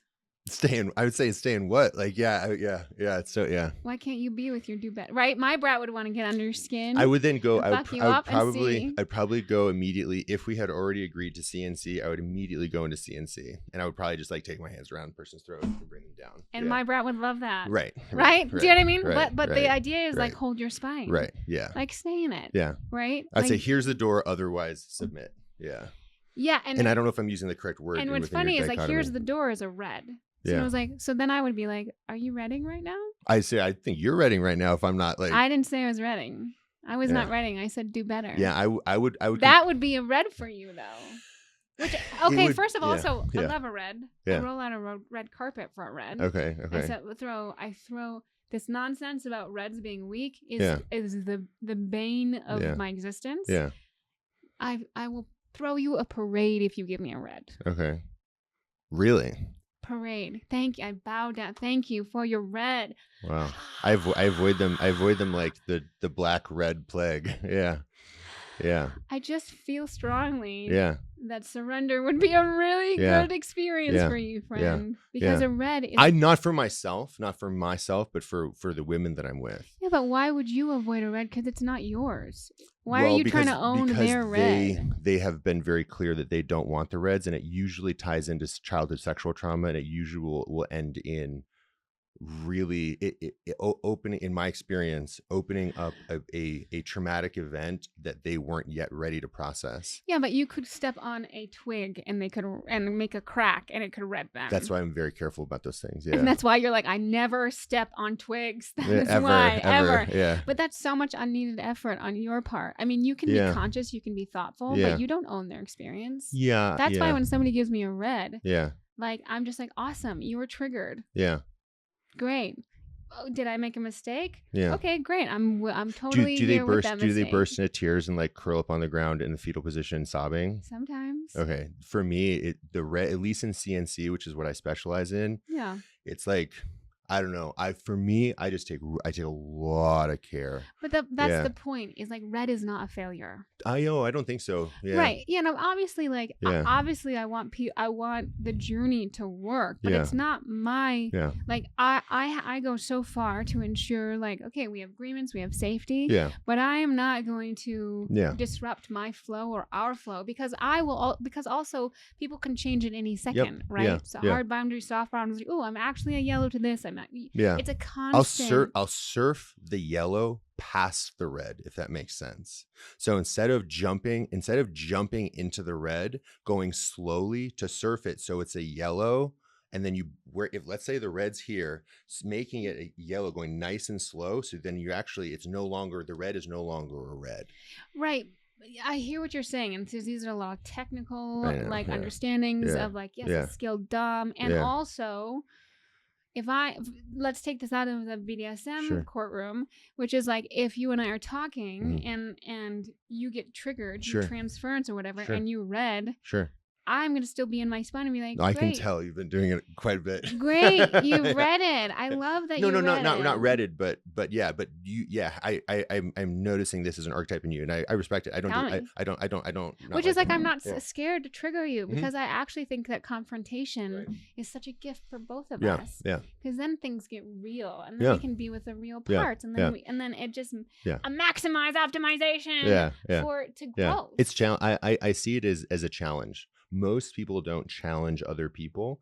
Because we're afraid of confrontation because we're afraid of death. Yeah, I'm not, but many people are. I'm not. Yeah. I, of course, would never be. Well, yeah. I've gotten in a lot of trouble. I've gone through cancel culture twice because of lack of, I don't know, they would say lack of fear around, challenging and pissing people off in reds. So I do want to take a step back and also honor the fact that as a man in a male body with a hyper masculine situation going on that you've worked very hard to cultivate. Yeah.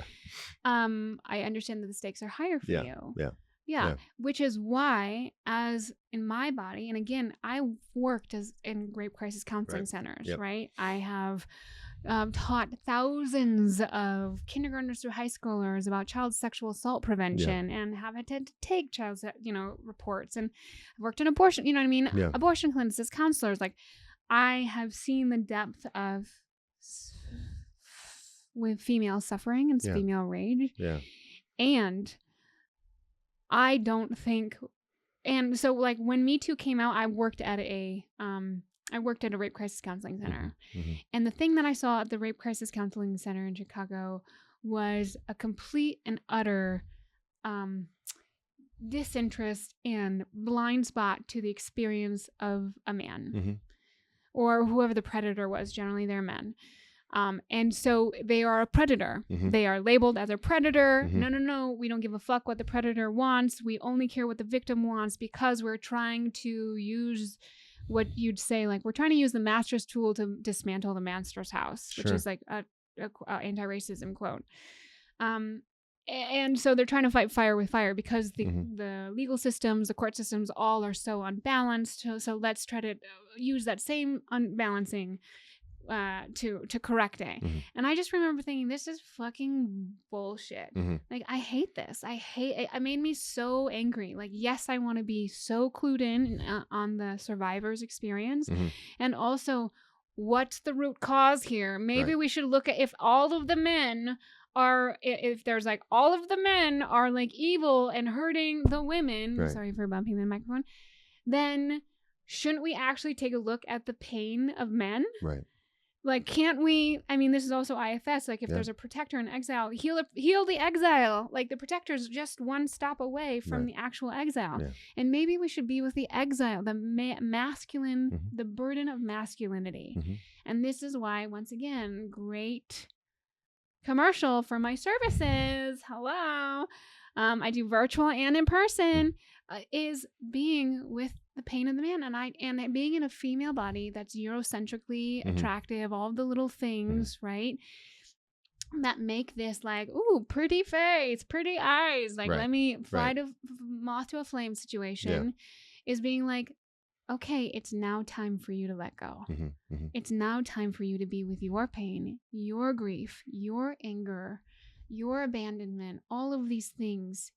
In a female body, I got you. I got this. Let's fucking go.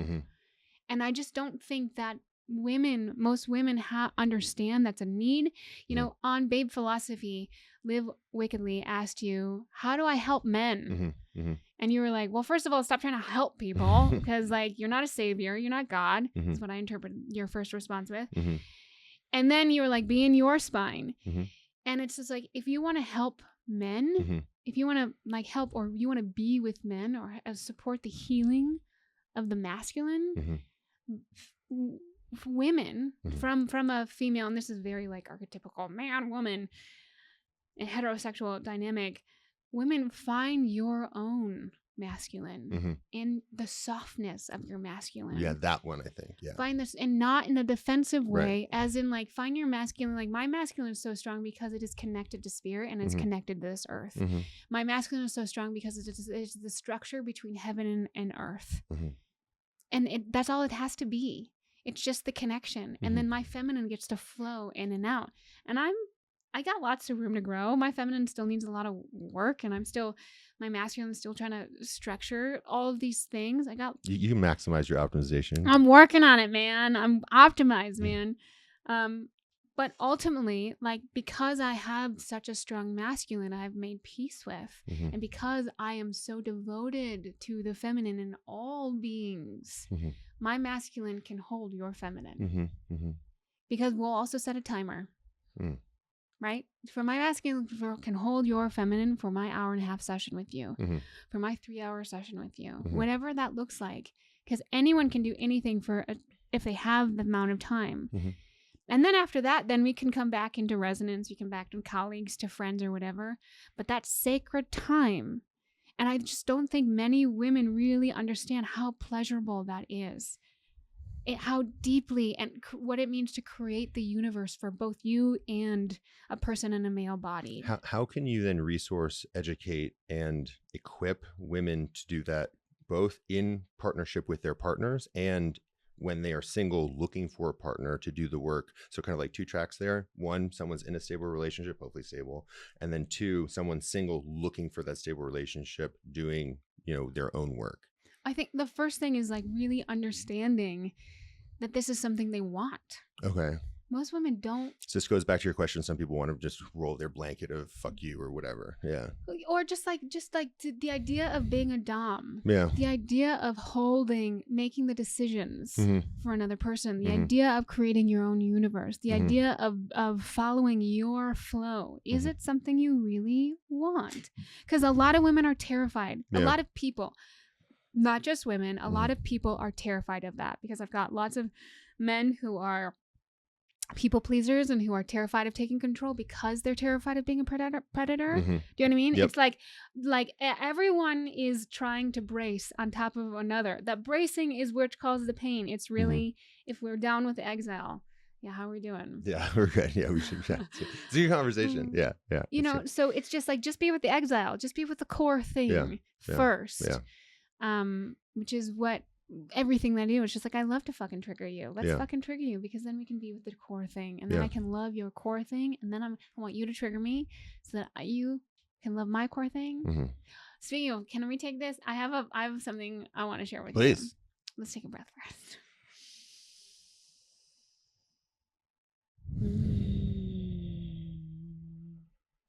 My arrogant disdainer definitely was triggered by you. Mhm. But trigger, what does trigger mean? Definitely was just like, Mhm. before I got in the room with you. I had a feeling. Of course. I was just like, bitch, you don't know shit. I'm going to make you bow down. I had a feeling. Yeah, I could feel that. And it was because I was aware, and I would like grump around to people. My partner would be like, ugh, he sits on cars. He's got pictures on social media, and he's got muscles, and he's a muscle shirt, and he sits on cars. Ugh, I'm going to throw up in his face. Like, so hard. Yeah. So hard. Yeah. And then also the video that you sent me was just like, Yeah. This bitch is such an exhibitionist. He does not know anything about surrender. Like, he's like, ugh. And now he's on a podcast and he's going to bypass and ugh. And I was just so prepared for the fight. Yep. I could tell. I know. I could tell. That's why I had the whole disclaimer in the beginning of the video. I could tell. Yep. I could also tell, because that's my point, is like, this is my greatest strength, and this is what I have to offer in my body. Mhm. This is not mine. I'm not trademarking this. It's just my masculine, my awareness is so strong that it honors my feminine. Right? And so it's like, I'm not threatened by the fact that I have transference on you. Mhm. It's just fascinating Sure. and interesting and fun. Sure. Because I will never take that transference and blame you for it. Right? I just won't. Because it doesn't bring in the whole, it doesn't honor the fact that we're the same person. Right. We're the same being. Right. Yeah. Well, thank you. How has your perception of me changed over at least the course of the hour and a half we've been talking? Minus the AMG 45. This is the car. I don't know what that means. Oh, me sitting on the car. Yeah. Why are you sitting on a car? I still want you to defend yourself. Yeah. So why do you have big muscles and sit on cars? Yeah. So the big muscles, couple reasons. One, I like to do a lot of psychedelics, and so I can actually take more psychedelics with the more muscle mass that I have. How my central nervous system works. You also like don't have to defend yourself. Like you asked a question. I know. No, but it's from a trigger. It's funny because I'm asking a question from the part of me who is a creature that is not my highest self. Right. Do you know what I mean? So my highest self is sitting like, you get to be you, right, dude. Like you don't have to defend yourself, really. Yeah. But my creature it's now just having fun with Right. like watching you scramble. Well, the interesting thing is it's not a scramble for me. I know it's not, but I Right. want you to scramble. I know you do. I know you do. But because of that, I can meet you in that place with the understanding too that there are places where I can scramble as well. And I hope that other people would, if I had a genuine question, even if it's coming from a wounded part or whatever, that they would meet me in that place without like pushing too hard, and then potentially share and to be seen. Hopefully minus any confusion, to be seen by another person that they are beginning to respect. Be like, oh, well, this is actually why I do this thing. Totally. And then can kind of clear up some confusion. Can I ask more questions? Yeah, sure. Okay. Can you, I'm curious about your persona. Okay. Yeah, go for it. Why do you wear eyeliner?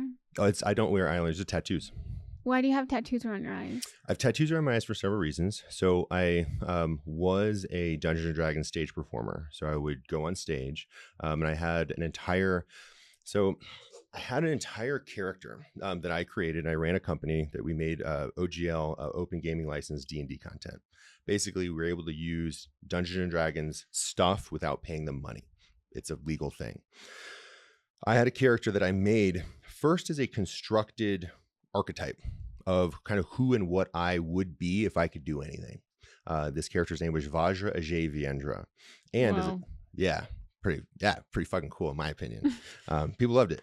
So I loved it. So from this perspective, he and I both had blue hair.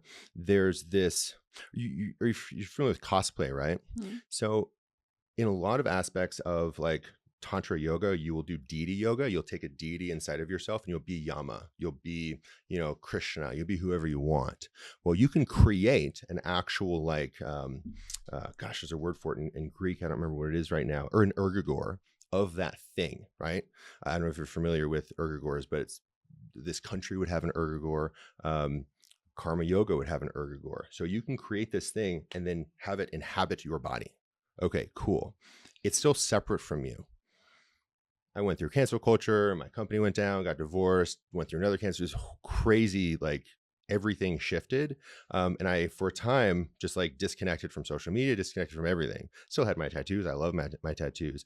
But I then decided, okay, who do I want to be? And I legally changed my name to Light, and kept my last name, and decided if I could be anything, literally fucking anything in the universe, what would I be?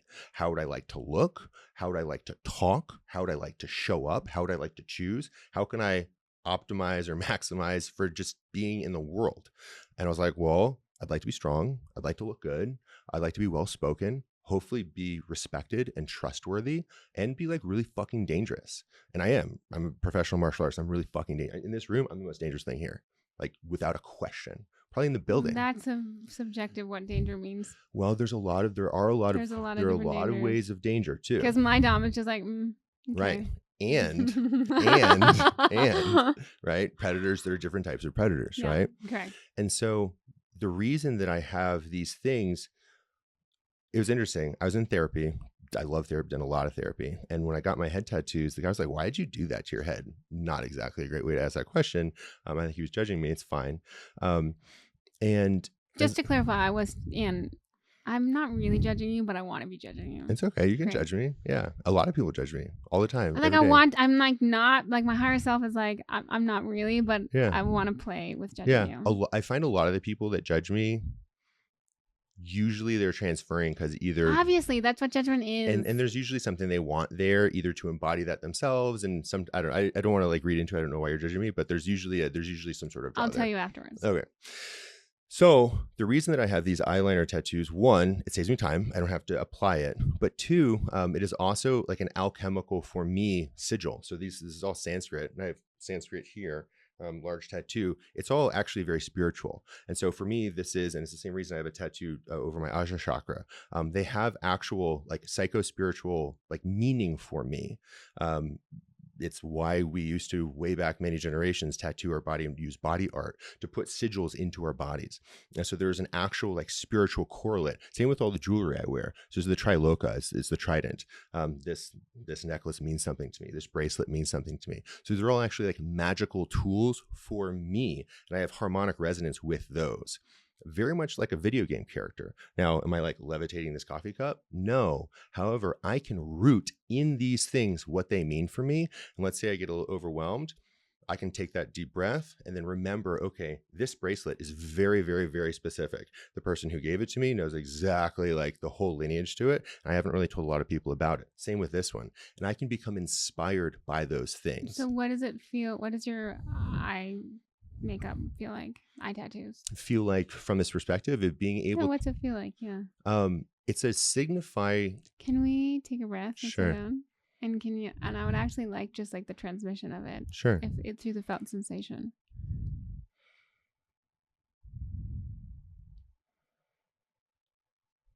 That would be the felt. That's my Zen answer.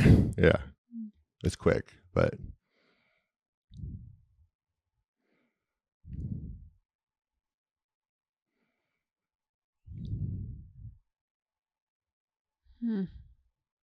The smile is, I feel like, is interesting because it's I'm experiencing it different maybe than you're. So, I don't know if that answers your question. If you want the Zen transmission, I've gone through I've gone through the koan. So that's my koan answer. I can give you a linguistic answer though. In Zen we call it lip Zen, tongue Zen.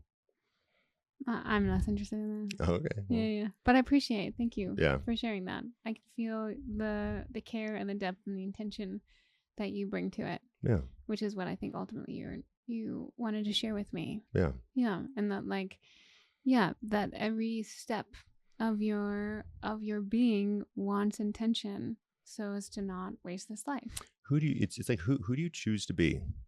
Like either the world will choose for you or you can choose. And it's interesting. I think so. Like to kind of harken back to the opening of it. They said we will disagree. I so fundamentally, respectfully, so fundamentally disagree with your statement that you don't create something new. It is like the antithesis of everything that I believe. I'm aware. That's why I was like, what would happen if like a force that you did believe was just like, well, here's why. Everything that we do is new. You can't not do anything new.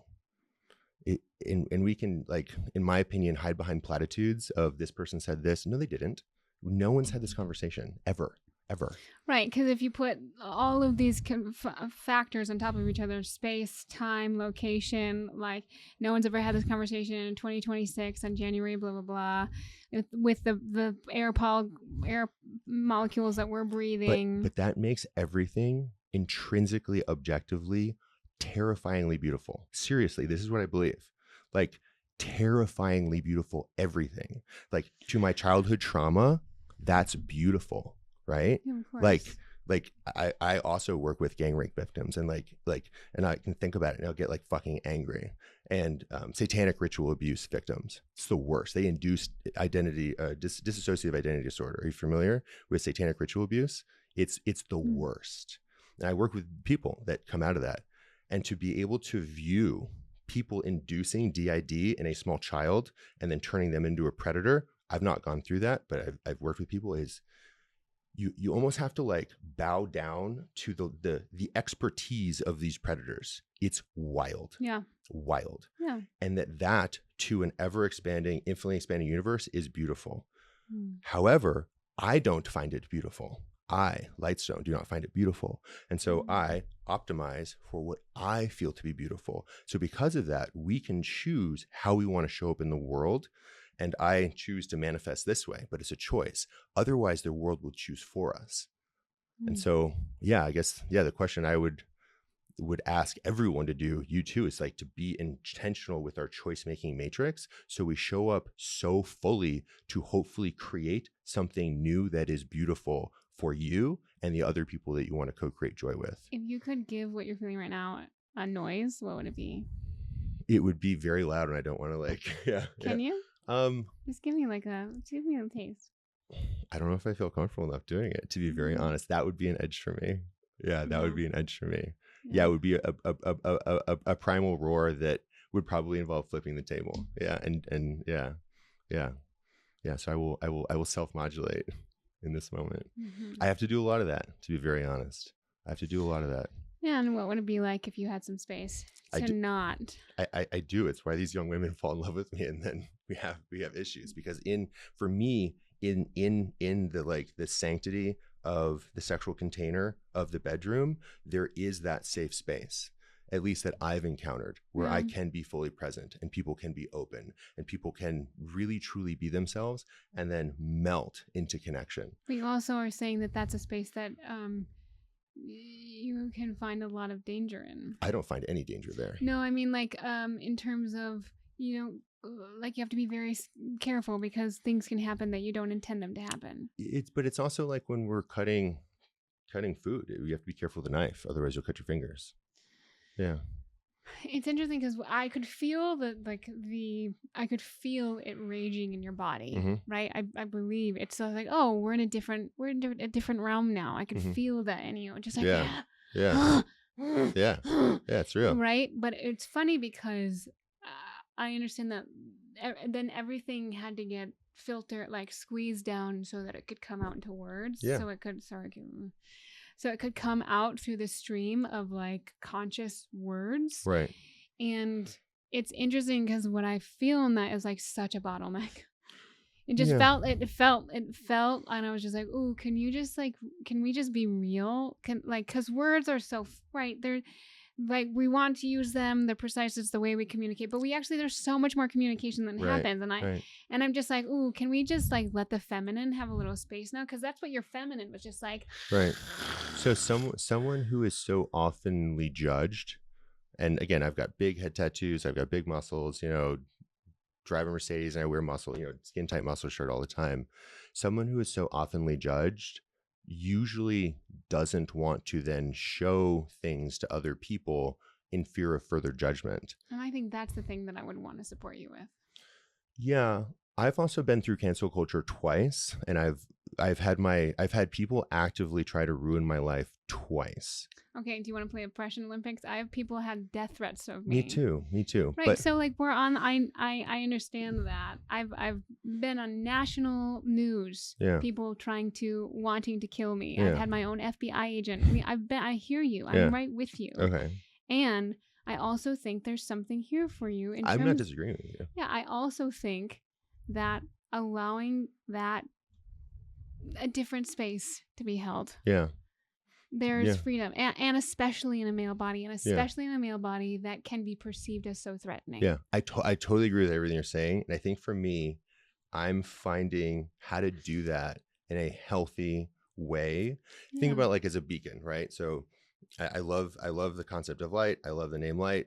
It's like, I fucking love it, right? Literally changed my name to this. I can be a laser and burn people like Shiva, like that's not helpful, right? Unless you want to kill somebody, it's not helpful. Or I can learn how to prism myself to shine that light through the tightening so the information can be conveyed in a healthy way. And I am still learning what that lensing looks like. And I would say that one of my most favorite qualities is how effectively I can burn people, because my healer is a sadist. So when we create the containers, when we create the consent, when we both understand, and because I love being burned. Mm-hmm. I love it when people are like, hey, have you seen this before? Or if we're in a kink scene, right. Humiliation. I fucking love humiliation. Yeah. When somebody gets me right in that moment and you're just like, oh God, oh my God, no. Like there's no better feeling. Mm-hmm. And I've come to worship that feeling because it happens so rarely, because I'm so adaptable, because I'm just like, cool, like I love that. Like that, I love that for us. Right. But when they can really stick it to me and burn me, right. Like there's a level of pleasure that I cannot describe. Yeah. Like subspace, right? It's like subspacey. I love being burned. And so it's interesting, like, my mom, so I'll just go back to my mom. I love her very much. She's a beautiful, unconditionally loving human, and also the ultimate bypasser, right? She doesn't feel negative feelings. She just like, no, let's feel something good now, right? And so I grew up, I hate like pure light. Live, laugh, love. I want to like just like rip it apart with my teeth, pee on it, maybe a little poo, and then just like shove it down somebody's like, oh, I hate it so much. I hate I hate and I've had to do a lot of work. I was gonna say it sounds yeah. I've had to do a lot of work to make peace with my light feminine. Right. And because light masculine, like academic, I've got a bunch of degrees, right? Like I can get away with light masculine because it's more there's still status in it, but light feminine, it was just like, you're fucking weak, I fucking hate you, know what I mean? Like I couldn't get down with it. So I've done a lot of peacemaking with it. But I'll be damned, that's my point, is like, if we just stay in the light, what about the shadow? Then you're completely disregarding the shadow, death, all of the disgusting, like, trigger me, motherfucker, let's go. Because when you can play with your pain, when you can play with death, when you bow down and be like, bring it to me, you're invincible. Nothing can get you.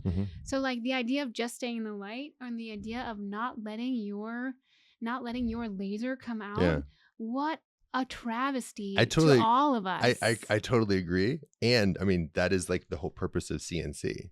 Like literally that is CNC, which is what I specialize in. Yeah, fair. But also, like, I love that. I mean, you make very sacred containers, and also just like, I'm just curious, like, what it would be like to create containers that were actually more casual. Yeah, totally. But more just like let's go, which is why I love this idea of like mini scenes. Like, let's do a mini. Let's fucking go. I'm gonna be the masculine. Burn me, bitch. Like, let's give it to me. You know what I mean? But so often we are so terrified of being burned. I agree. That for me is the purpose of this podcast, which is very new, brand new, to have a container to hold the space, to have different opinions, and to come in that way and play, and have it not be sexual, obviously, talk about sexy things, that's totally fine, but to meet, potentially have it be, you know, I don't want to say aggressive, but challenging. I find you challenge a lot. You challenge a lot. What? Who, me? Could be. But if you notice, and I don't know, you tell me, I have not challenged you very much. I mean, you tell me. I could use more. Can I offer you a suggestion? I don't know. I don't yet know if you actually want that challenge, because I've not heard that consent of of how that would be received. In my experience with women, when they're challenged, they don't like it. Like, it's not. Stone. It would be my honor. To challenge you in this moment. To challenge me of whatever you see. I welcome it. I honestly, you're right. I'm perfect. We don't have it. Well, the thing is that I would, the observation that I would invite you to be curious about is why are you challenging? Why are you challenging me in this moment? Why are you judging me for tattoos, for the muscles, whatever it is? And instead of having that negative, so we'll use IFS, instead of having the part attack, right? Because it feels like it's an attack from that part, blending. What would it be like instead, if you were blended, had self energy meet me? And there's been times where this has happened, meet me to actually be in that space. I've also noticed, like, to take a deep breath. I love the deeper breath thing too. I've noticed this has been used as a tool to kind of like dominate the conversation. I'm okay with it. It's totally fine. And I'm like, sure, let's take a deep breath. Like, you can tell, like, my energy's ramping up. We're gonna take a deep breath. Like, okay, cool. Like, I don't mind that. There's a lot of like little, and I don't want to call them tricks. I do them too as a coach, but they're like tools, a lot of tools to kind of like do stuff. And when one like magician sees another magician doing magic, for me, the deepest form of magic in this way is to find commonality, and then like find that commonality and then go to what you were saying, spirit. I have found a lot of this from you, this one. And like this, like, and it's like, okay, like, whew, like, yikes. So that's been and so for me, it's like, I would not want to submit. Like, that doesn't feel like a this, it feels like a this. And so I would encourage, if you were my client, we would do IFS and we'd take a look at, okay, where do you feel this in your body? The attack, that sensation to attack and to challenge, wherever you felt that in your past. Let's find the outcast. Let's find the protective part. Try to then have that be safe, liberated, and then come take that darkness. Like, I'm talking about like CNC is like rape shit. Like, I got like, and you're like, you're light. Like, I'm talking about like rape play, lady. Like, how are you confusing these things, these words that I'm using? I'm so like, it's so weird to me. So you take that darkness, as I'm sure you have done, I have done, other people have done, you take that, and that's the fuel for the generative light to then build together towards some sort of commonality, and then find what those common goals are, and then just run for them in the Venn diagram overlap. And I would say too, it's like, I've tried to say like, okay, let's find commonality, find these things. Why is there, and from my feeling, why is there some sort of drive to kind of like put down and to neg? It feels like there's it's like you've made words, like you have this thing, you've done this. And it's like, okay, like generational sociolect, no one has said that before, is my understanding. It is 3 terms that is new. It is actually a new thing. And I literally responded to you saying that you're speaking a new language. It's not, it's a generational sociolect. I had to make that word up because when I'm talking to people about this, they are confused. This is what that means. It is a new concept. Like bet, like I use bet correctly. Are you familiar with bet? It's what the Gen Zs say. That would be a beginning of some of the loving critiques that I would bring through a lens of IFS to try to understand what it would be like to then have the masculine relax enough to feel safe enough to then actually submit. Because to me, it's like, I'm going to get judged fucking, like you're going to judge shit on me if I like show you my interiority. Why would I do that? Like that sounds dangerous to me. Does that make sense? Yeah, that's my critique. Yeah, I don't know how that lands, but let me sit with it.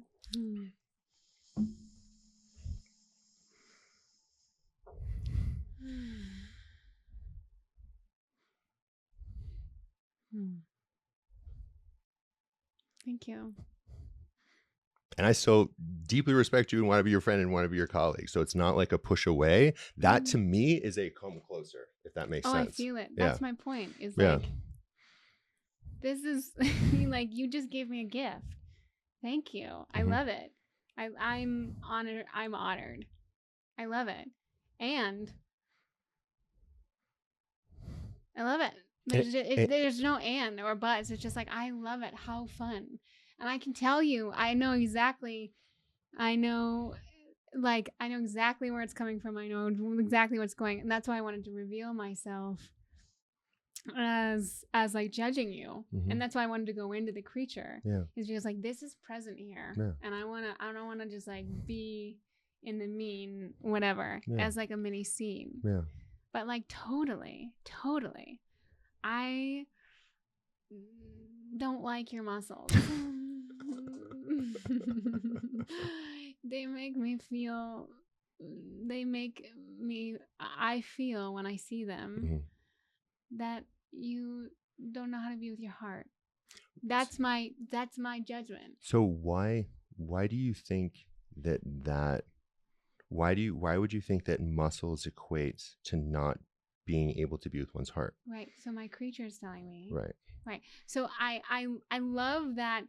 I love that you're pointing this all out because it's like, yeah, these are my babies that I am so aware with, and I thank you for pointing out that I should have been doing a better job. But I don't know. We've never. I'm not even saying you should or shouldn't. But I want to. Of just of like, this is. Can we go into a scene so that these babies can be heard and loved, and so that we can play with them? And then we can end the scene, and then we can come into divine union, which is why before I started, I was like, can we hold hands just to come into divine union first and foremost? Right. Because I want more than anything to feel that with you. And also my little baby creatures are just like,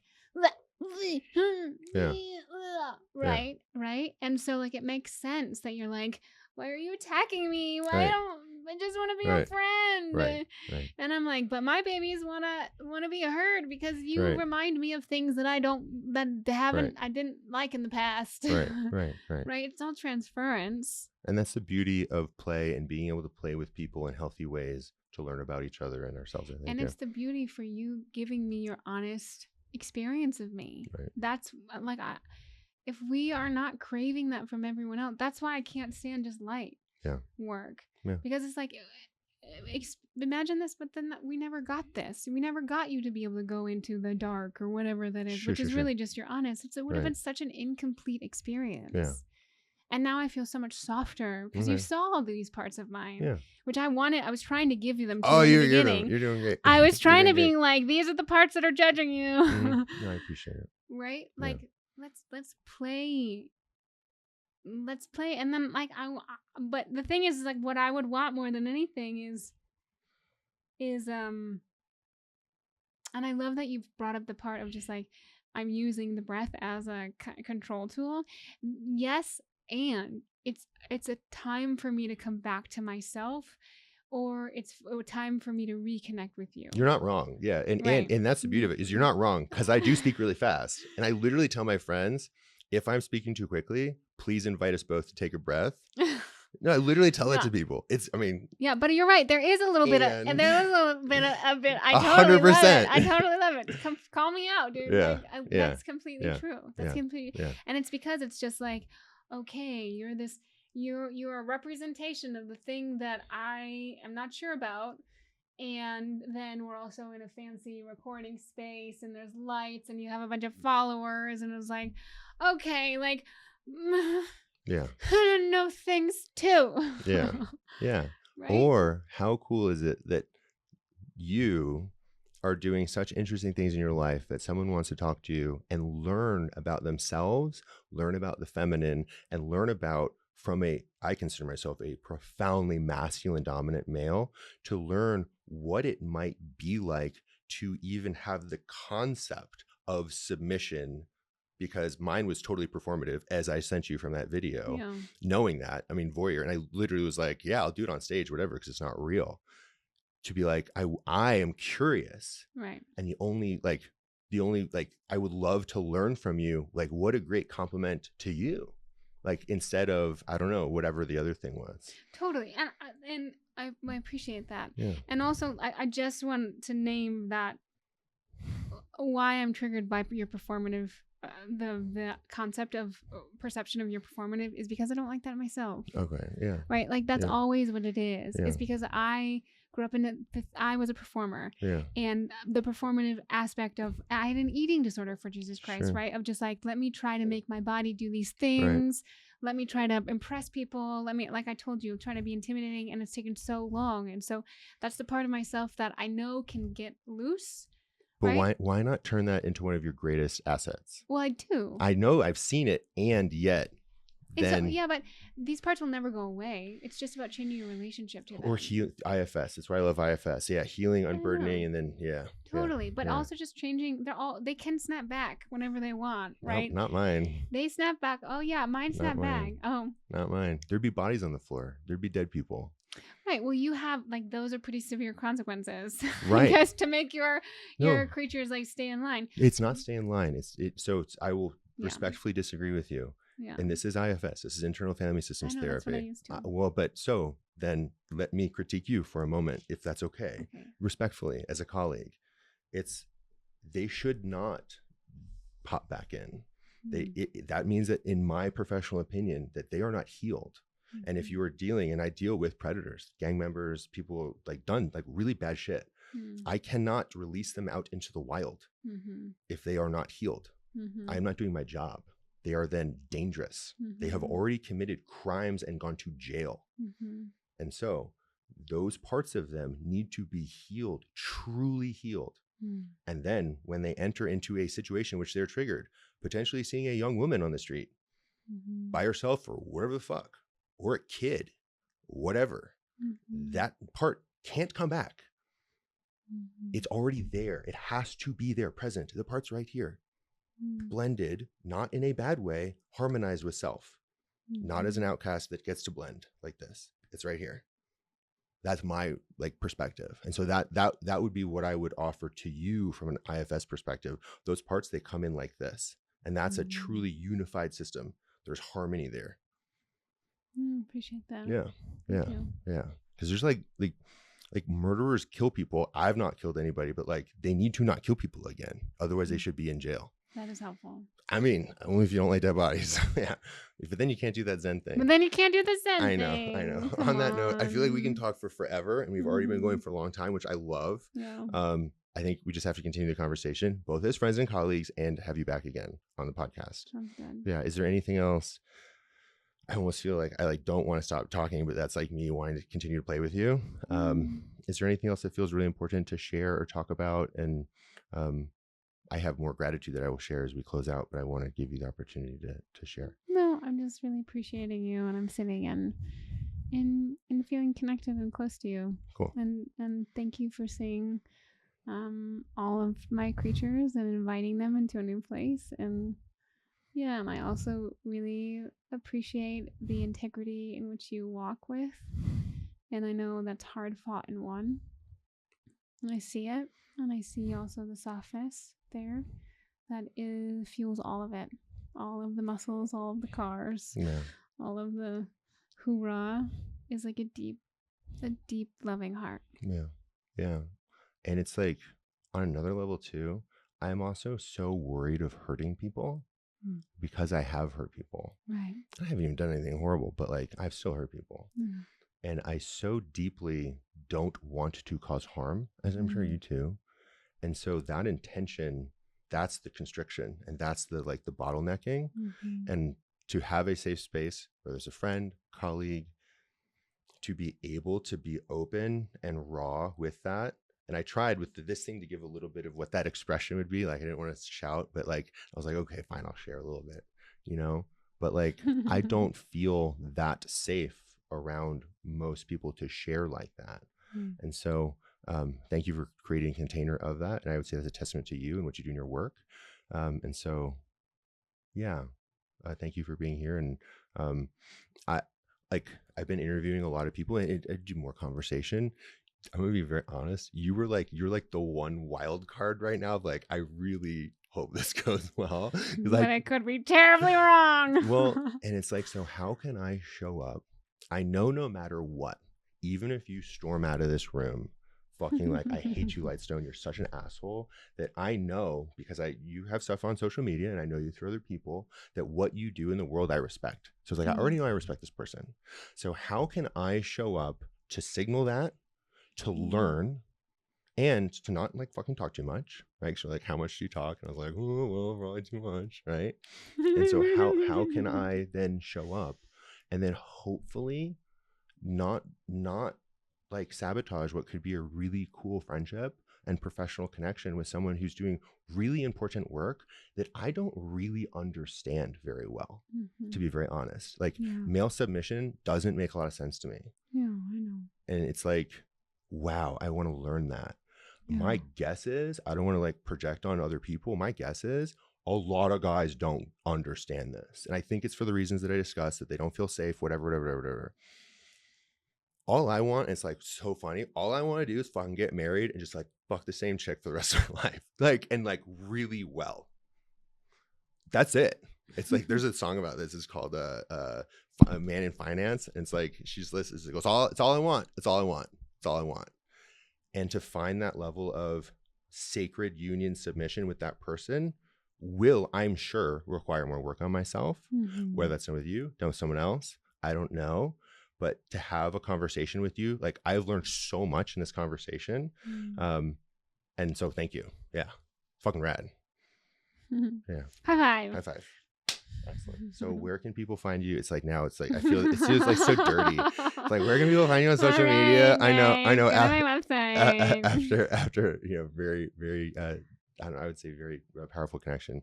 Where can people find you on social media? How can people learn from you? Well, thanks for asking, Stone. You can go to my website, www.soulkink.com. That's www.soulkink.com. Soul like your soul, and kink like kink. You know what I'm talking about, ladies and gentlemen. And then you can also find me on Instagram at soulkink0000, being nothing, because we are all nothing. You can also find me on YouTube at soulkink. You can also find me on TikTok at soulkink00. Thanks so much for having me, Stone. I know, God, it's so true. And on that note, everyone, have a great day.